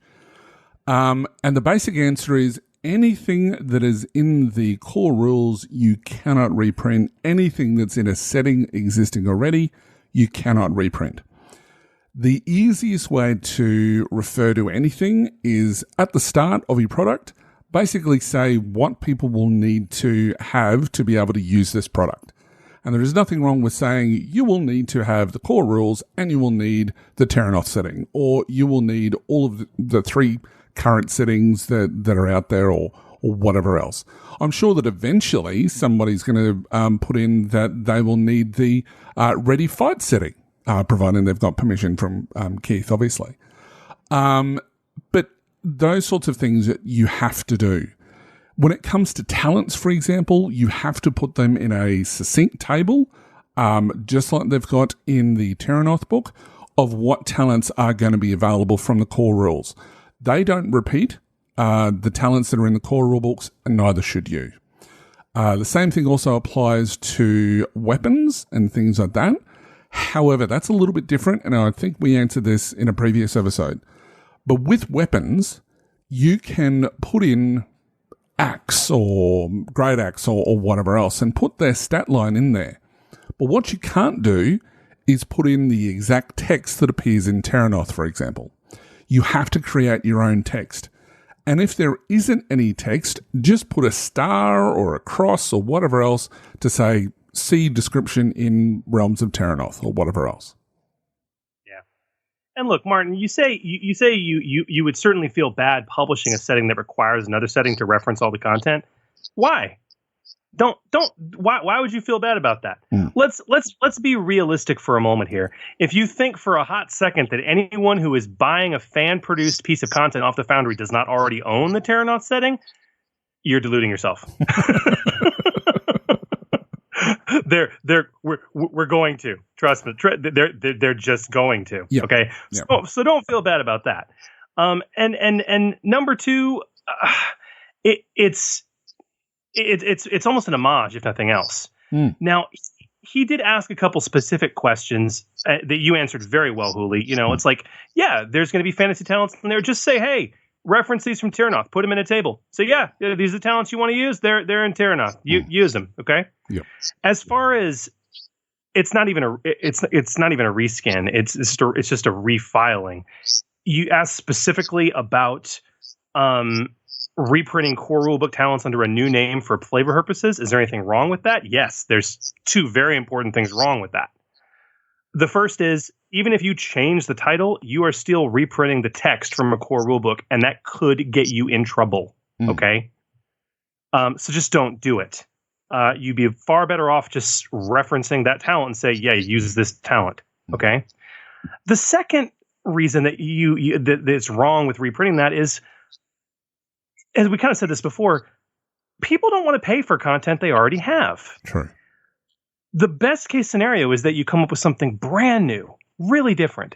But sometimes, like you say with finesse, there's not much you can do with that. So don't do anything with that. Just reference the talent and be done with it. And focus that beautiful, big writing brain you have onto other pieces of new content. And as we've said before, when it comes to settings, make sure that, you know, your energy is being put into the fluff behind it, because that's the unique stuff. That's the stuff that people are buying the product for. So yeah, make sure that your focus is in that direction rather than creating, you know, new talents. If you can, great. You know, they'll be added to people's games, you know, quite well. No doubt, as long as they've got enough playtesting. But yeah, just do it that way, and I think you'll be fine. Fully agree. All right. Do we have another question? We do, and we have a question from Douglas Brundin. Brundin? Oh, I'm terrible with names. So Douglas says, my friends and I are huge fans of the Genesys narrative dice system. However, one of the things we wish Genesys did better is leveling up character progression. I hate to make the comparison. We do it all the time, so don't panic. I hate to make the comparison, but D&D does leveling up progression very well, but in our opinion doesn't do narrative roleplay as well as Genesys. Do you gentlemen have any ideas on how to make leveling up Genesys feel more amazing? Long-time listeners and fanboys, Z-Man, Derek, Voivod, and Kurian. And I've probably butchered all of those names, but that's okay. So let's start by saying, guys, I think you realize this problem yourself. This isn't a game that's about leveling up. The fact that we even use the term leveling up is a relic of the D&D system. There are no levels. Now, how do you? So that's the thing, and there's some fundamental expectations here that we got to talk about. Here's the bottom line. If I have two PCs in Genesys and they both have 100 earned XP, and one of them has put all of that into talents and some skill ranks, and the other has sat on 80 of it, both of them are still going to be relatively effective in terms of what they do. You're not going to see a huge difference. And this is one of the major differentiators that is the reason you're not seeing that character progression distinction, because the system functions wonderfully well at disparate character progression levels. You can take a beginner character and throw them into a party of 300 earned XP characters, and they may not have as many tricks up their sleeve. They may have a wound or strength threshold that's a few points behind, but they're still going to hold their own. Yeah. Okay. And that is something you cannot say for D&D at all. Okay. And that type of flexibility is kind of inherent in this system. Now, if this is important to your group, which it sounds like it is, a few interesting ways to make character progression. I don't want to use the term leveling up because there are no levels. But ways to make character progression feel more interesting or very exciting.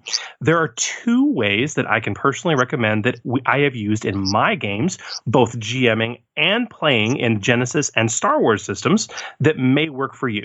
It really works well for us. The first and foremost is to have the out of character moment of glory cheese expression. And so I'm playing in a game right now. You know this, Hooli, with GM Chance. Bradshaw is our GM. Yep. Okay. Mm-hmm. It's a Star Wars game, and I'm playing a Wookiee performer named Tupaka, who's fantastic. It's a really fun game, and at the start of each session, after we come to the table and we've applied all the XP that we've earned from our last session, Bradshaw takes a moment. He goes around the table. He's like, oh my gosh, every single one of you, tell us what's new with your character. How did you spend your XP? And everyone goes around and proudly exclaims the new badass talent they have, or the new set of skill ranks they've obtained, and what they can do better now. And it's more than just that. It's not like, yeah, I got an extra rank in charm. It's, oh yeah, I'm rolling 3 yellows now for charm. And they'll say, ooh, okay. So having that moment of out of game expression can really go a long way towards helping with that. Okay. Mm-hmm. Another thing, if you guys have a more narrative bent and you really enjoy the narrative nature of the system, is taking time after XP has been spent at the table in character to narrate out training. Have each character or each player describe narratively what their character has done in the intervening time and how they've trained up this new ability or skill set they've have. Make it almost like a montage. Which can work really well to building into a lot of narrative NPCs and characters as well, that may be mentors to certain players and characters and how they learn that ability. So those are 2 simple suggestions I have for you. Yeah, and if people want an example of that, that's actually how Tom does it in Shared Sagas podcast. Yes, he does. If you want to listen to a specific episode, I think it's episode 17 is one that I've recently listened to, and they've done exactly that. How they've spent their XP, and they've used it in a narrative sense, how they've done certain things as part of downtime. So definitely something to look at. The other thing, just very quickly, that I will mention as well when we talk about leveling up doesn't seem like anything amazing. Have you bought Realms of Terranoth? Because they have heroic abilities. Now, heroic abilities bump up every 50 XP. So that's every 50 earned XP, it automatically bumps up that you get another special bonus onto your special ability. So that's another way of doing it as well. Good suggestion and a good reference. All right. I think we've got time for one more question, Chris. We do. This one came in from Aaron Graziano via email. He says, GMs Chris and Hooli, I'm in the process of designing a custom setting for the Genesys Foundry, and I've decided to use the careers from the core book as base templates because they fit quite well with what I was thinking for my setting. And why reinvent the wheel? Good for you, Graz. Amen, brother. However, I'm having a bit of a conundrum concerning knowledges for my setting. Your guys' discussion on knowledge skills from episode 3 was very helpful, but it still left a question unanswered for me. The question is, once I determine which career should get which knowledges for career skills, how do you have starting ranks work with these extra skills? I had 2 thoughts on the subject. 1, I replace some of the other skills from a career with knowledge skills and leave it at 4 free skill ranks out of a pool of 8. Or 2, I add 2 of the knowledge skills to every career and have PCs pick 5 out of a pool of 10. I would be very interested to hear your gentlemen's thoughts on the question. Thanks. And I never listen. Oh, wrong show. Aaron Graziano, GM Graz. Now, my first question about that is, the PCs pick 5 out of a pool of 10. Are we talking 10 knowledge skills? No. Like, so to summarize, like he's saying, like, he wants to use the core rulebook careers, right? Right. Those careers are built assuming that there's just they're built with access to one knowledge skill. Yeah. Because that's knowledge. So if you're building a custom setting, but you want to use those core careers, what do you do? And if he's developed, for example, 3 or 4 knowledge skills, like let's say he did 4 knowledge skills for the setting. Yeah. What does he do? Does he do skill replacement, or does he go so far as to give every core career access to 2 of those knowledge skills and then let them pick an extra one, basically? So you've moved the career skill list from 8 to 10. Those 2 extra are 2 new knowledge skills, and then they get to pick a free rank extra. Wow. Does that make sense? Yeah, it does. Yeah. What's your thoughts? Okay. So first of all, do not let them pick 5 skills. No. Okay. First and foremost, because they won't pick a knowledge skill. They'll just get 5 free ranks and non-knowledge skills. Okay. That's what they'll do. They're players. Yeah. And even then, I still, listen, you've got a very strong statement about not reinventing the wheel. Don't reinvent the wheel here, Graz. Keep it to 4 and 8. Okay. In terms of your free ranks and then a total career list of 8. Okay, do that. But that means you're going to have to do some replacement, all right? It just means that, unfortunately, you're not going to be able to use those core careers as you wished. Now, another option, and something I've seen, and it worked well, and this is a rule that's unique to your setting, is you say, look, guys, in my setting, I want you to use these core careers. They're in the core rulebook. Here are the pages they're on. If your career has knowledge as a career skill, you need to substitute one of the knowledge skills from this setting in that career. And you let them have the choice. Okay? Mm-hmm. Then, optionally, you can also say, look, and if you don't have a knowledge skill on your career list and you would like one, you may choose another skill and substitute it with a knowledge skill. Give the player that choice. You know what I mean? That's the best example. So yeah, you do want to do substitution. But if you want to keep very pure to the core rulebook careers, then adding a little note there, an extra rule in your setting might be an easy way around that if you don't want to go through the effort of basically remaking entirely new careers to just have kind of one skill difference, basically. Yep, that's pretty much it. I mean, yeah, it's a really good question. And it's something we didn't cover too terribly succinctly or specifically when we talked about knowledge. Yeah. We were working under the assumption that, hey, you're just going to be building your own careers. Here you go. But no, what if you want to use the existing from the core?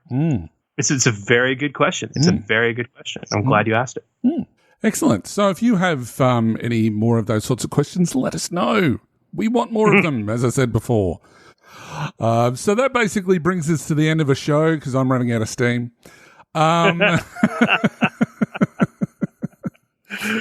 Yes. That does bring us to the end of yet another show, Mr. Lee. Sadly, yes. And I, for one, will be wistfully counting the hours until our very next episode. So, like many listeners, I'm sure. I can't tell whether you have too high an opinion of our listeners or too high an opinion of this show. Chris, I'm shocked at your presumption that our esteemed listeners are not just as invested in the show as I am. I'm shocked, in fact. So perhaps like me, they should go back and listen to some of our previous episodes to tide them over. And if you are one of those that do that, please let us know how we did. We'd love to get some feedback from you. Well, you're not wrong on that front. We would love to get your feedback. Plus, as Huli said, if you have any questions you'd like us to answer about developing your own content for Genesys, being a GM or a player, or just general questions about the rules themselves, you can send us an email to forgegenesis@d20radio.com, or you can post your questions via social media, including Facebook, Twitter, YouTube, and Reddit by searching @ForgeGenesis. Yeah, also, I've been having some great conversations on the D20 Radio Discord channel, particularly about Gamination Con as well. So, lots of fun that are going on there.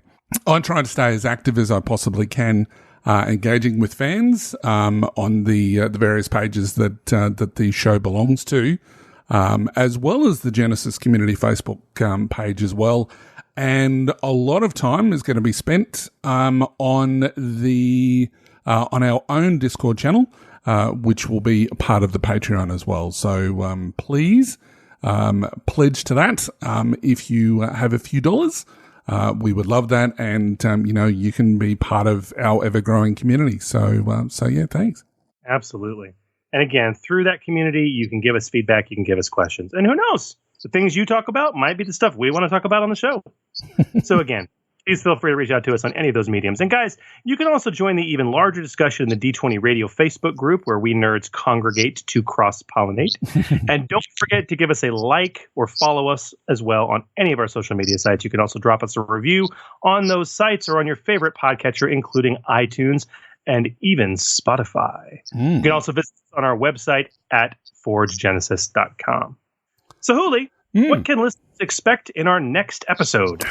After the incredibly positive response that and feedback that we've had on our last episode about magic, we're going to jump back onto that train for a bit, diving deeper into the magic system of Genesys. Indeed, we are. We're going to continue to demystify the mystical by expanding our core rules discussion into the discussion of spending narrative results on magic checks specifically, and also magic skills, how they can and should be associated with careers. This discussion is going to be the final piece before we can actually dive into truly re-skinning the magic system into something totally different. That sounds exciting. But Chris, Yes. aren't we forgetting about magic implements too? No, we're not.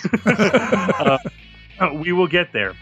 But that show will discuss the creation and use of implements as well as re-skinning them for alternate systems of magic-like capability. So we kind of need to talk re-skinning the core magic mechanics first. That's fair enough. Indeed. I can't wait for that discussion. It's going to be so cool. I'm just super eager, obviously. Well, that's a wrap for us. Thank you for listening, and we hope that you will join us next time for our wonderful discussion on magic as we continue to explore the Genesys RPG. I'm Jim Hooley. May your triumphs be many and your despairs be few. And I'm GM Chris, wishing you peace, love, and good gaming. Thanks again for joining us, and remember, the Forge Podcast, helping you hone your gaming edge. The Forge, a Genesys podcast, is a proud member of the D20 Radio Network. For more information about the network, visit www.d20radio.com. The Forge is a fan-generated podcast. All the information provided on the podcast, social media, and related website is not affiliated with Fantasy Flight Games or any of their licensors. The content of this podcast remains the property of The Forge, a Genesys RPG podcast, and is intended for educational and informational purposes only. The Genesys role-playing game, Genesys logo, Genesys Foundry, content, and all material remain the property of Fantasy Flight Games. All products available on the Genesys Foundry website remain the property of their respective companies and individuals. For more information about The Forge, a Genesys RPG podcast, visit www.forgegenesis.com.